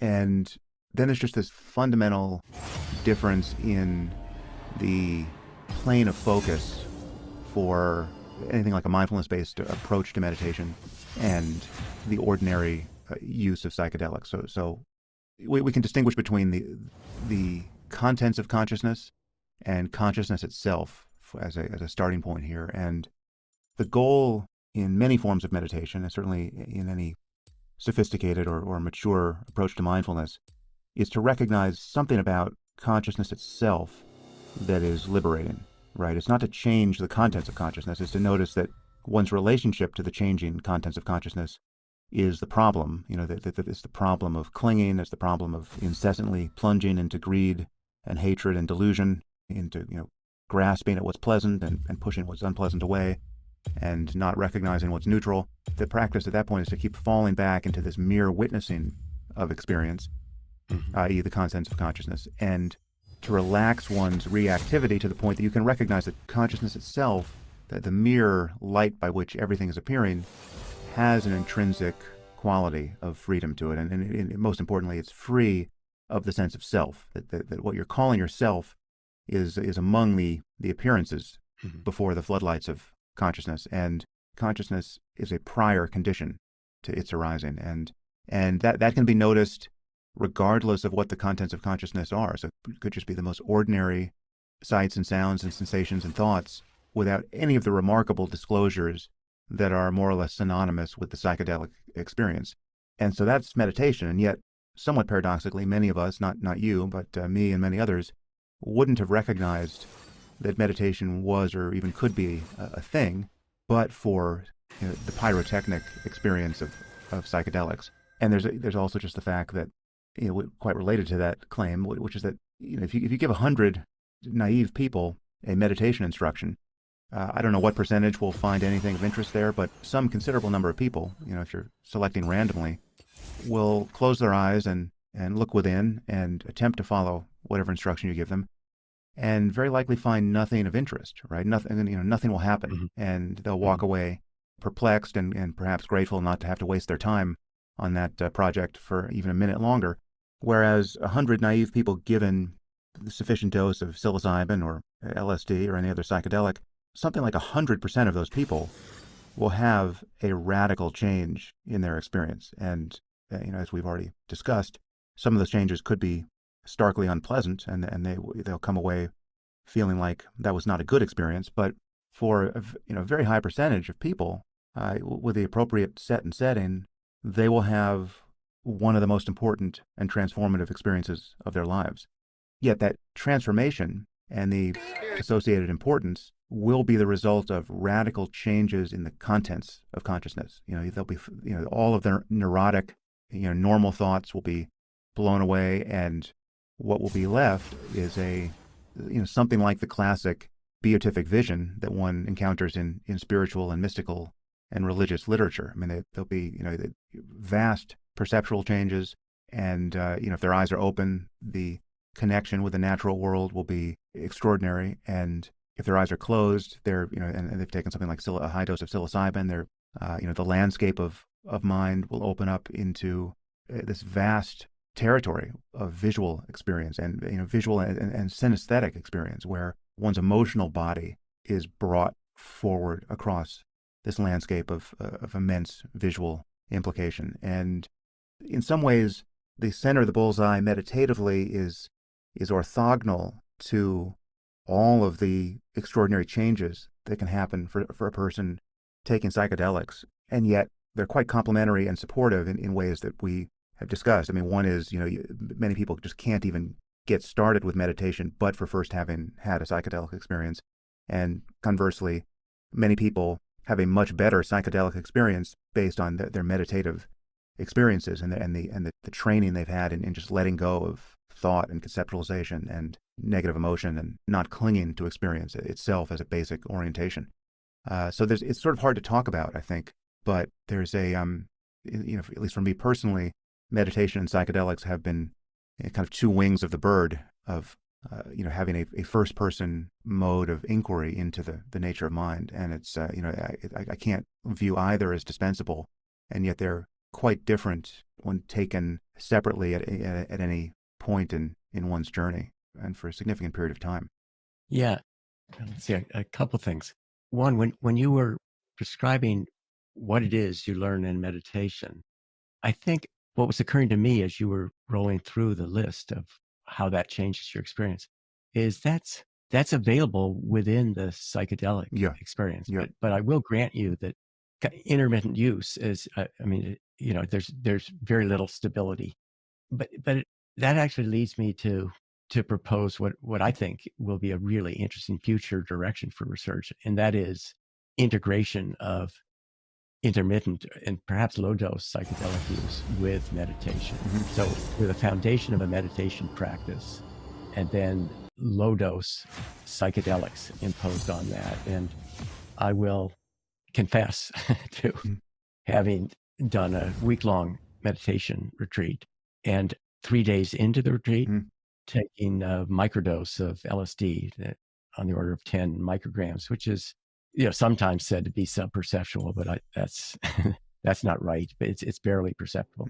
But what my experience of that was that it just supercharged the retreat experience. I mean, we were going through cycles of meditation and walking, and that all was just beautifully intensified but there was nothing discontinuous from straight out meditation retreat experience. And so I think there's a lot to be done there. You also commented on the differences among the psychedelics. That there we again we're on in our infancy. You know, we talk in pharmacological terms that there are these classic psychedelics, and they're essentially the same. They all bind serotonin 2A receptor. You know, they're producing similar kinds of acute effects. But yeah, indeed, if you really start experiencing some of those differences, I mean, LSD is similar to, but way different from psilocybin, and those different from mescaline and different from DMT.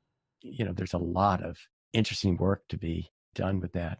And then let me just finally comment on, you know, your observation that you expose 100 people to meditation, and a good number are just not going to find anything there. And that was my experience. I initially got interested in meditation when I was in graduate school, and this was 25 years before I really got involved.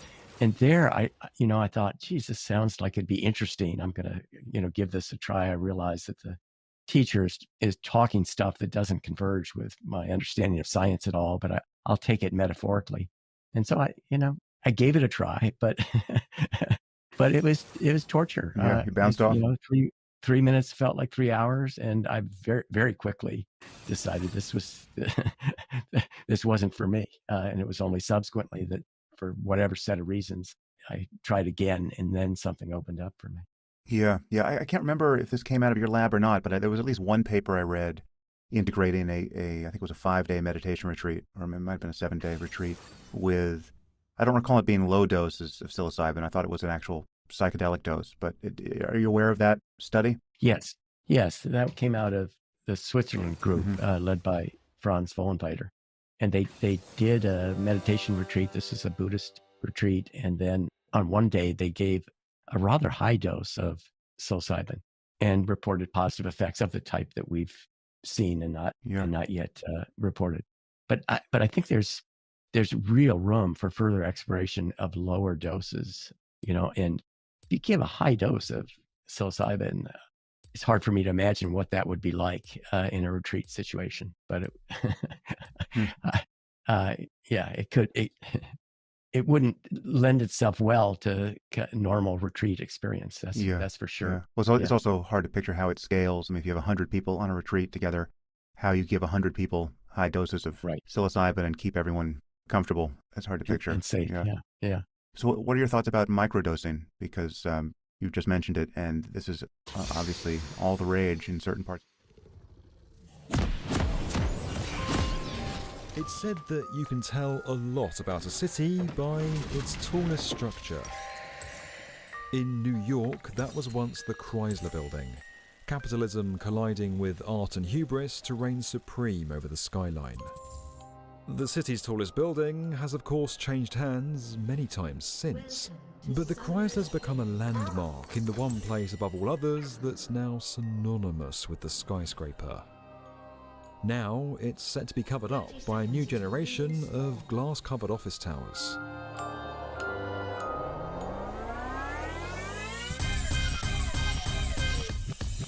Manhattan simply wouldn't be the place it is today without the skyscraper. When it was first formed millions of years ago, its geographic size wasn't that notable, and if it had stayed a small low-rise island, it probably wouldn't have amounted to much. But these remarkable structures, rising from the island's solid bedrock, have let it continuously increase its area to welcome the millions of people and businesses who all want a slice of the action. It's skyscrapers that made New York. These awe-inspiring buildings have risen through every chapter of this city's story, each a product of the context and forces at play at the time, and each going on to shape the era that followed. We saw it in the extravagance of the 1920s, and then the slick-back modernism of the 60s. Skyscrapers personified the excess of the 80s, and then found themselves with an existential crisis in the wake of 9/11 as everyone tried to work out what the future of the skyscraper would be. And now we're seeing it again in the 2020s as they come to reflect some of the city's biggest challenges. What happens in New York is reflected in its skyscrapers. They stand both as monuments to its past and silent influences of its future. This city is so much more than just the home of the skyscraper.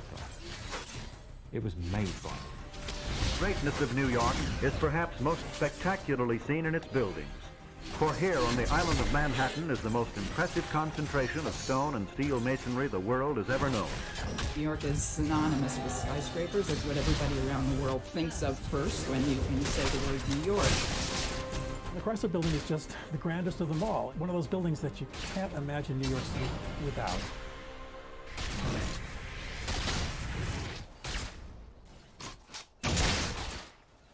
It was Joseph Campbell who famously said that you can tell a lot about a city and what drives it by its tallest buildings. In medieval times, it was often the spire of a cathedral. In 18th century towns, it was the political palace. And in 1920s New York, it was the office building. The American dream embodied by steel and sheer grit, skyscraper was capitalism incarnate. The Roaring Twenties was a decade defined by excess and wealth, one which marked the transition of power from London to New York as the world's metropolis. It all gave rise to the Chrysler Building, a shining beacon that announced the city's arrival and America's wild success. What's more characteristic of the American dream than unabated competition? I am Midwestern by birth, but I always knew I was really from New York. Carol Willis is an architectural historian and the founder of New York's Skyscraper Museum. Well, skyscrapers in New York and everywhere are really commercial architecture. They are buildings which are constructed to make money. The Chrysler Building's existence was fueled by the fierce rivalry of two former business partners, architects Craig Severance and William Van Allen. Severance was hired to design the Manhattan Co. building, now known as 40 Wall Street, while Van Allen was asked to design the Chrysler Building. Both were vying to construct the world's tallest skyscraper, and both would do pretty much anything to make that happen. As the planning and construction of each skyscraper took place, the designers from either side would steal or leak plans of the buildings. The Manhattan Co. building began adding more and more floors, pushing the limits of what its foundations could handle in a desperate attempt to best Chrysler. And it seemed to work. The building completed in 1930 and was the tallest in the world for about a month. Van Allen had ingeniously constructed a secret spire inside the crown of the Chrysler Building. Once the Manhattan Co. building was finished, the spire was pushed up through the roof into place, dramatically beating the other tower by 36 metres. But when the Chrysler Building first appeared on the skyline, many thought it was an eyesore, and yet today it's held up as one of the world's greatest examples of Art Deco architecture. It's an undeniably iconic landmark, one of the emblems of New York. Well, the Chrysler Building, everybody loves the Chrysler Building. It's such a wacky skyscraper. Everything about it is an expression of the moment in the 1920s. Recognizability, iconicity is something that has value in and of itself. When you say, I work in the Chrysler Building, people know where you work. Walter Chrysler had wanted his skyscraper to represent opulence and luxury, but that didn't go over well as the Roaring Twenties came to a screeching halt with the crash of the New York Stock Exchange and the onset of the Great Depression. The city where this worldwide economic crisis began had at the same time built a 319-metre monument to capitalism. Unemployment rates were at their peak. Nearly a third of New York City's population was out of work. The extravagance of the 20s was over. Despite all the effort that had gone into making the Chrysler Building the world's tallest skyscraper, it only held the title for 11 months until the Empire State Building completed astonishingly quickly in 1930. Then, the Great Depression and the Second World War conspired to create a 40-year period without any record-breaking skyscrapers in New York. The city's focus was elsewhere, and that chapter of history was recorded in a period of personal highlights. When the skyscraper did finally make a comeback, it had to be all.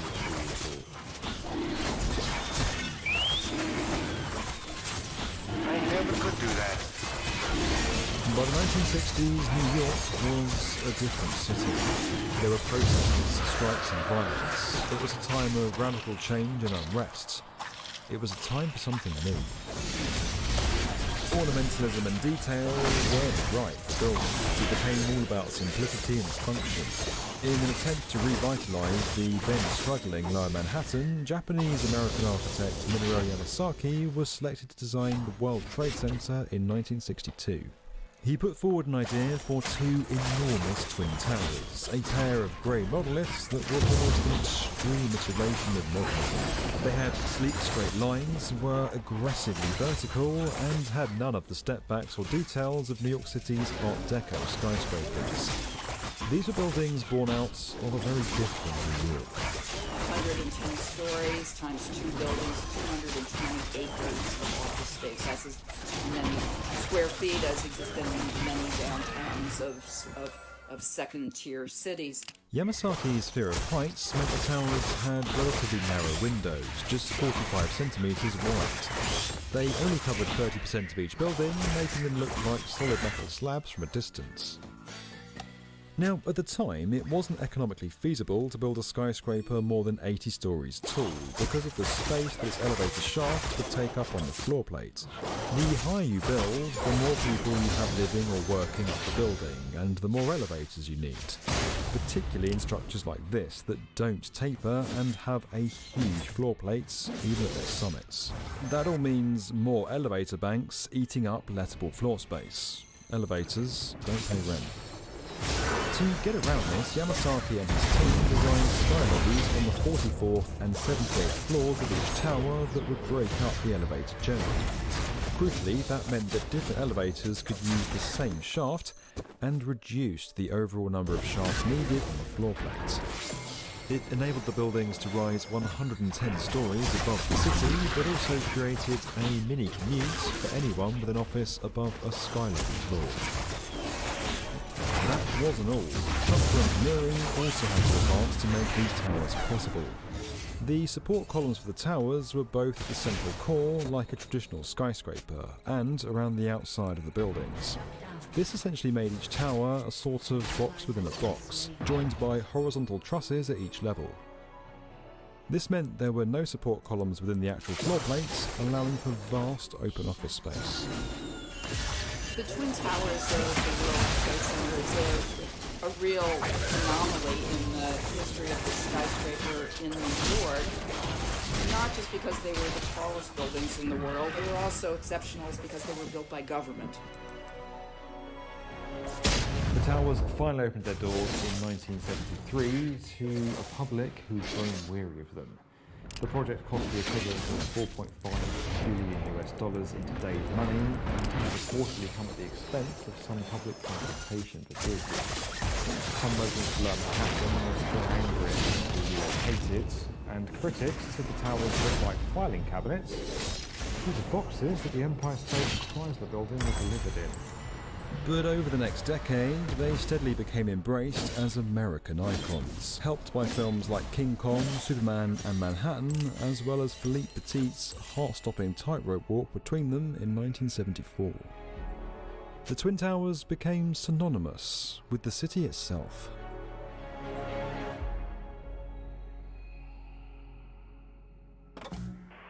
The Micro Machine Man here, presenting the genuine original, glossy, flexible, most miniature episodes of the real thing. Micro Machine. Big hair, big ideas, big buildings. The 80s were about risk, excess and glitz. It was a time when subtlety was thrown out the window. If you were going to do something, you had to be bold. Architecture was swinging away from the restrained, clean lines of the 60s to something more extravagant. This was an era of experimentation, of clashing styles and ideas that wouldn't ordinarily work together. New York was an altogether different beast in the 1980s too. The Wall Street boom and falling unemployment spurred on the real estate market, though at the same time the city was experiencing record crime and soaring murder rates. This was a place of contradictions, of division, of glamour alongside poverty and violence, but of extreme wealth and opportunity too. Rising from all of it was a new skyscraper on Fifth Avenue that would kind of come to embody the ethos of the era. Enter Trump Tower. At 202 metres, it was the tallest all-glass structure in the city. Wrapped in bronze with interiors made of pink white-veined marble, mirrors and brass, the building is unmistakably 80s. It contains some of New York's most prestigious residential, commercial and retail spaces, as well as an 18-metre-high waterfall and a rumoured gold toilet. Some may call it gaudy, others may call it pure luxury, and that may be precisely the case. To make way for Trump Tower, something of the old had to be sacrificed, and the Bonwit Telestore took the hit. Opened in 1929, the iconic 12-storey limestone granite emporium was designed by Warren and Wetmore, the same architects as Grand Central. Donald Trump had his eyes on the site for years, and when he acquired it in 1979, planned to demolish the building to make way for his own skyscraper. He hired architect Der Skutz, who later told New York Magazine of Trump's vision for the site. It has to flash to be good.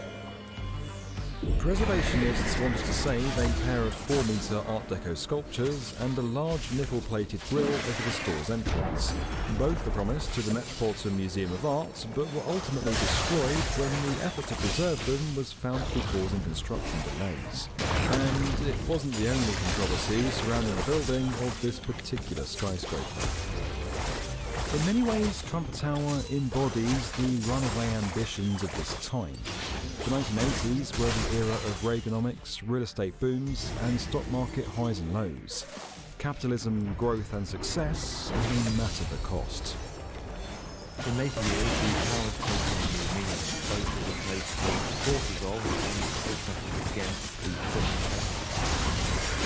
more about it now than it was when it was first constructed, and what was a landmark of decadence is now a symbol of division.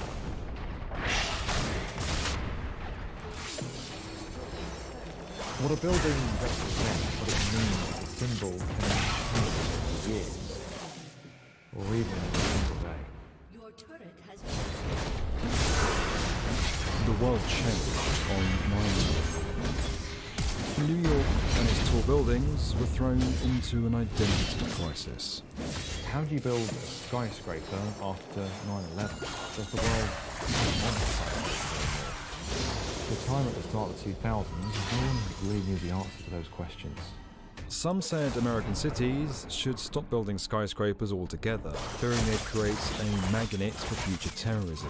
Architect David Childs even said that many of his clients would not want to build such visible symbols, such iconic and tall buildings, ever again. 9/11 was a gigantic trauma for New York City, you know, a setback in every way, not the least widespread emotionally across the New York region. So much of the reaction was the death of the skyscraper. Will there ever be another skyscraper? One of the very few prominent skyscrapers to actually be built during this era was the Hearst Tower, rising a relatively modest 182 metres above the city. While the rest of the world was trying to figure out the future of high-rises, Foster & Partners set about completing one from the past. The firm made a conscious and active choice to push forward with construction despite the post-9/11 climate. They successfully combined modern architecture with the past before, both at the British Museum and the Reichstag. Now they were taking that technique to new heights. Constructing a vertical extension on top of the existing Hearst Tower was moderately easier than it would have been with most other buildings. The historic structure was intended to support at least 7 additional stories, with some accounts putting its height to 20. It also had 6 elevator shafts, double or triple the normal number for a place that size. The facade of this building is more than just an eye-catching design. Its diagonal grid pattern in fact comes from its supporting trusses. But despite that striking effect, the Hearst Tower is something of a forgotten skyscraper in the city, probably most well known for being the first to emerge here after 9/11. In time, the city's high-rise hiatus began to fade, and engineers and developers started to find themselves in a race for space. happened after 9/11. Yes, the predictions of New York's demise and the demise of the skyscraper were far exaggerated. As the 2000s wore on and rolled into the early 2010s, the reimagined World Trade Center began to emerge in lower Manhattan, filling the painful void that had been left in the sky. Formed by a potent mix of emotion and purpose and compromise, the tallest new skyscraper to rise from the sun is said to have a silhouette of former twin towers as if they had merged together. It reached a symbolic height of 1,776 feet, nodding to the year of American independence, and looked down to a pair of sunken waterfalls on the footprints of the buildings that had once stood there. The sound of crashing water drowning out the city and creating a space for reflection. New York was beginning to move on, but it would never forget. In a way, the rebuilding of Ground Zero started the turning of a page and gave a kind of gentle permission to the city to start building tall again. As it turned out, the skyscraper wasn't over. It had just been reinvented. Gone are the domineering office towers, architecture is now an asset. There's not much space left to build on in Manhattan, so as the 2010s progressed, developers started getting even more inventive, constructing skyscrapers over live rail yards and pushing the limits of engineering. The 1920s may have just food, but the 2020s has a new billionaire class. 1%. Never before has there been so much wealth for so few, and those people need somewhere to put all that money. Welcome to Billionaires Row.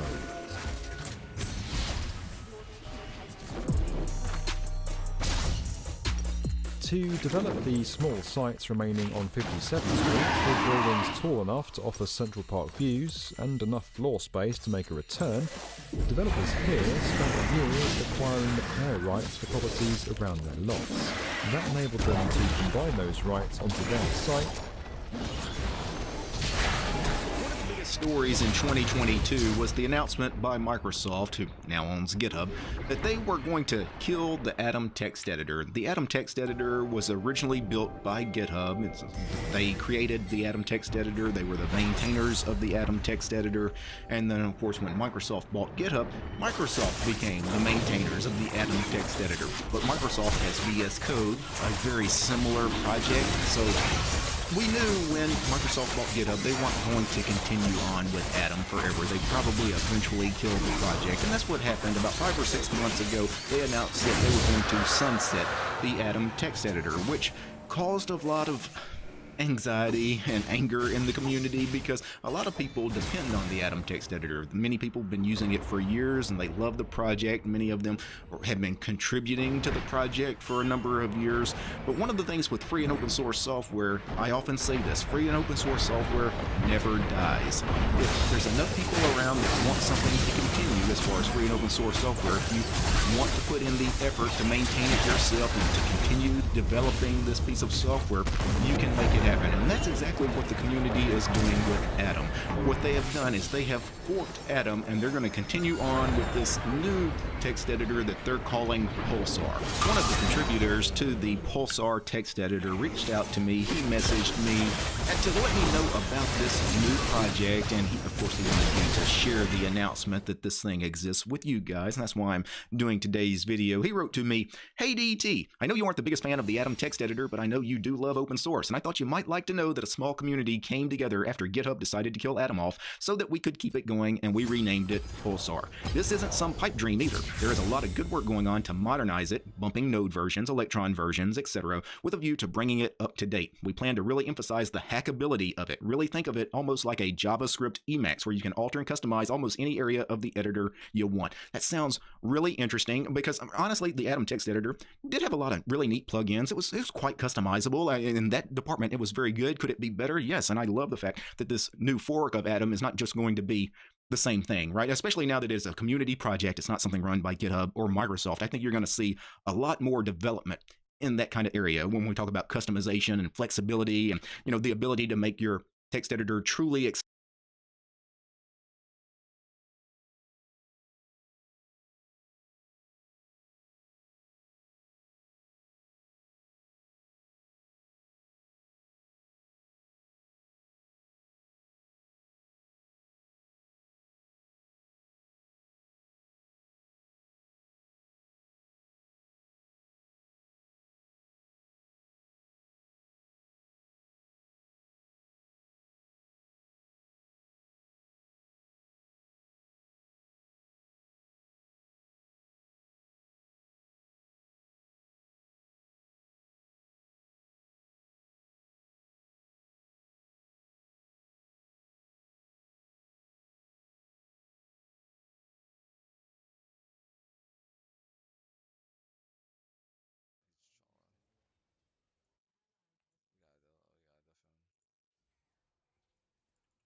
This video is brought to you by Manscaped. Stick around to hear more about the special today. It's typically referred to for important change in an industry, company, market, etc. End quote. Inflection points typically refer to mathematics, such as the inflection point change of a curve. However, today we are specifically referring to a singular moment in time where everything changes. Now, in divided. There are strings we can pull, but we don't have to. You are pulling them for us. These videos would have been aired alongside a hefty disclaimer detailing that they were synthetic and that the statements were not in fact real, but due to significant fear as to how the American public might react, even with a lengthy disclaimer attached to the video, the ads were never shown. To this day, I wonder what might have happened if they were, but regardless, these examples clearly demonstrate the far-reaching implications, or efficacy, of deepfake technology. Well, smither me jingles, it's time for today's video sponsor, which is Manscaped. The time has come in just 5 days, making it one of, if not the, fastest growing tech product launch of all time. The interface itself is extremely simple. Type the text, read the response. ChatGPT can create code based on simple prompts. It can write short stories, novels, solve math problems, do homework, and so much more it boggles the mind. As of right now, there are restrictions in place, a lot of them, with regards to how the technology interfaces with online search results, but as it evolves, these barriers will either slowly come down or be circumvented, more likely, which gives way for ChatGPT to completely redefine the entire world of education, online browsing, software engineering, and more. Still, as impressive as all of this is, it's not the actual topic. Stable Diffusion is now able to generate complex imagery based on simple text prompts, and while this ability is certainly imperfect, requiring some manual augmentations when overly specific, such as hands, for example, which the AI has a very hard time properly depicting, the wider set of tools combined paint a picture of exponential development that is on the verge of allowing for simple access to AI-driven creation tools that let you depict anything you want, whenever you want. It's right around the corner. That reality is terrifying. Deepfake technology is currently relegated to, shall we say, badly done explicit imagery. I'm just, without censoring anything here, deepfakes are mostly a product of the porn world right now, like adult film stuff, for the most part. However, the examples of higher quality fakes that cannot easily be distinguished from reality are multiplying. In 2018, published by BuzzFeed, a video was released that showed President Obama, a fake version of him, speaking about the new online reality where our enemies can make it look like anyone is saying anything. And this warning, despite the fact it came from a BuzzFeed channel, could not have been more true. We're entering an era in which our enemies can make it look like anyone is saying anything at any point in time, even if they would never say those things. More recently, in 2021, I think it was, a TikTok phenomenon appeared where the movie star Tom Cruise was being imitated by deepfake technology in conjunction with a body double, where videos were produced, or were being produced, with such accuracy the general public simply couldn't tell the difference. In this particular case, no harm was done, owing to the fact that the video creators were operating with a fairly ethical set of internal guidelines. However, when we begin to think about the evolution of such technology and the logical steps that will come next, well, that's where shit hits the fan. As our capability evolves, allowing for images to be created with simple text prompts, stories and code to be written with a simple query, and entire videos to be generated with someone else's face and voice, the potential for harm evolves along with it. The deepfake inflection point, as I define it, refers to a specific point in time when widely available tools, such as a website for example, where you can simply upload a picture of someone's face and a video that you want them to be part of, surpass a sort of unseen threshold, and the human eye can no longer naturally distinguish between what is real and what is fake. We've already reached that point, actually, technologically speaking, right? But for the moment, it remains largely unreachable outside of a small group of people with a certain skill set. What I mean by this is the general public isn't going to devote the necessary time required to learn about and use deepfake technology as it exists right now, owing to its complexity. But as soon as it's been refined and simplified, which it is happening, like that's being worked on right now, the number of people engaging with it will absolutely explode, similar to the meteoric rise of ChatGPT. When that happens, well, when that happens, our entire digital life will change. In the blink of an eye, actually more like a few months or a year most likely, but in the grand scheme of history it will be lightning quick.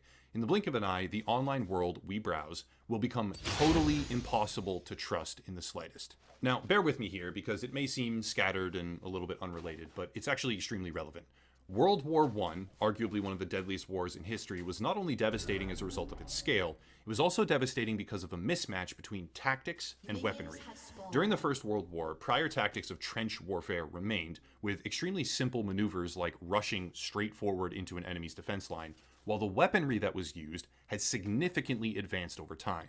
This imbalance of sorts resulted in probably millions of unnecessary deaths, and while the online world of deepfake videos and falsified images don't even come close on a visceral level, at least not right now, the implications behind an imbalance of weaponry and tactics in that particular venue is extremely notable. Deepfake technology, in combination with the explosively progressing world of AI and machine learning, are the weapons, but our own skepticism and due diligence when browsing online are the tactics. For a very, very long time, recorded video was trustworthy, just intrinsically it was, at least for the most part. But very soon in the future, mark my words, we will be faced with digital weaponry capable of making visually indistinguishable videos of certain people. And the general public? Well, the general public does not, by and large, possess the tactics required to see, root out, expose, or evaluate these videos. Now, to be clear, I'm not an expert on this. However, over the years, I've picked up a few tactics and developed a sense of trust that seems particularly well suited to this video topic, so here goes. In the very near future, you will no longer be able to trust almost anything that you ever see online. Screenshots, pictures, videos, voices, all of them can be faked with alarming accuracy. As the weapons evolve, there are superior tactics we can adopt to mitigate danger. For starters, while the deepfake inflection point of falsified videos might still be in the future, the reality of two-dimensional imagery has already progressed to a point of necessary skepticism. To demonstrate this, I will use Photoshop and a program called JPEG Snoop. Now, keep in mind, this is a rudimentary method. This is very, very basic, and surface-level determination as to whether or not information is manipulated. As I process screenshots and chat logs of various stories, sources, whatever it is, this is one of the tactics I have incorporated to push back against the looming reality that anything we see online could very easily be fake. This is a basic screenshot of white space on my desktop. It was taken with the Windows snip tool, it was never opened in any other program, and this, using JPEG, is its metadata. The metadata we see here has a whole lot of information, most of which I'm not even remotely qualified to analyze, a lot of it I don't even understand, but one of the simple tricks we can use is searching for photo editing software tags such as Photoshop. As you can see, there are no Photoshop tags because the image was clipped, submitted, and analyzed without ever being opened in a photo editing application, resaved, or modified in any way. Excellent. Well, now look at this. This is a JPEG that is opened in Photoshop with actually and augmented with extra images and items to make it easier.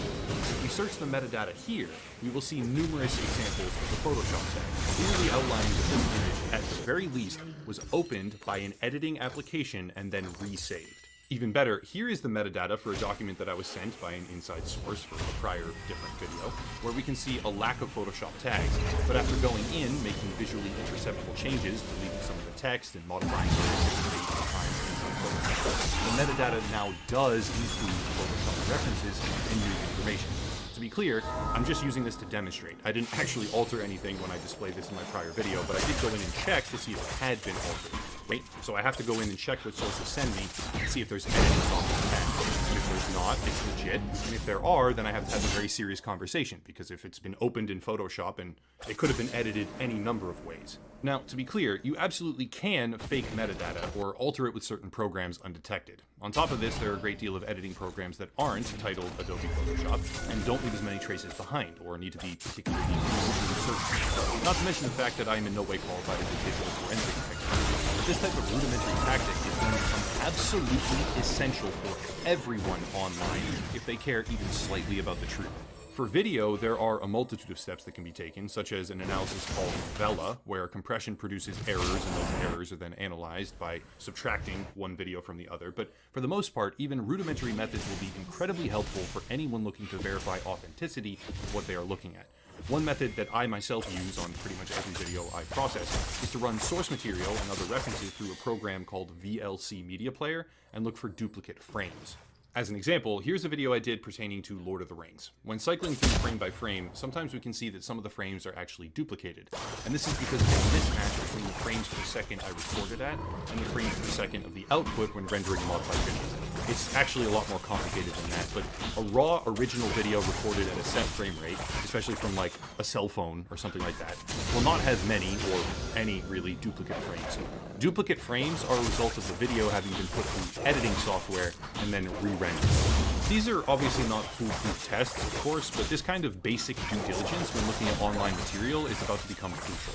Programs that do this vary a great deal, some better, some worse, but a basic understanding that our digital lives are on the verge of changing forever is required, because the evolution of deepfake technology, AI image generation, and the further development they will combine to allow, is advancing at an exponential pace. Soon, anyone with an internet connection will be able to create picture-perfect visualizations of probably whatever they want. They will be able to make videos of world leaders saying terrible things, they'll be able to create videos of major international news stories that are falsified, and while the technology will certainly have far-reaching positive implications as well, the deepfake inflection point, when it occurs, will forever transform our digital lives. Those of us who are prepared for it will still be able to hang on for a time and differentiate between what is real and what is fake, but when this moment comes, there will be extreme fallout and distrust especially, as well as huge policy shifts by platforms such as YouTube or Facebook or any other social media company. After that, I don't know.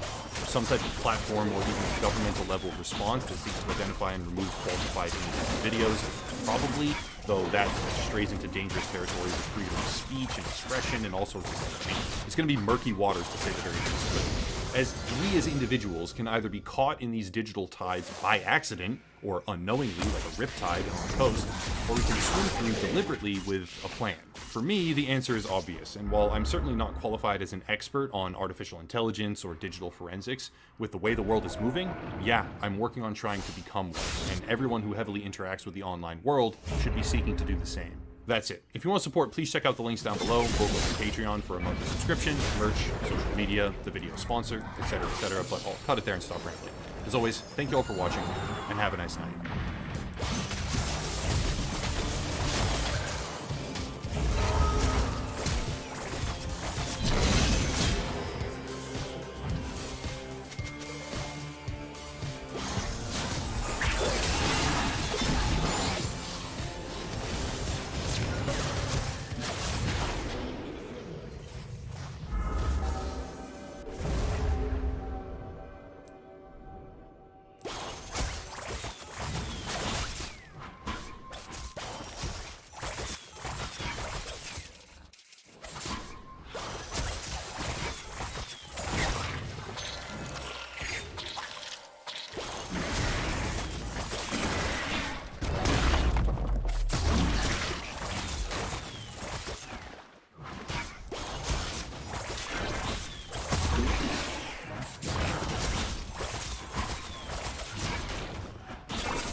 Turret plating will fall soon.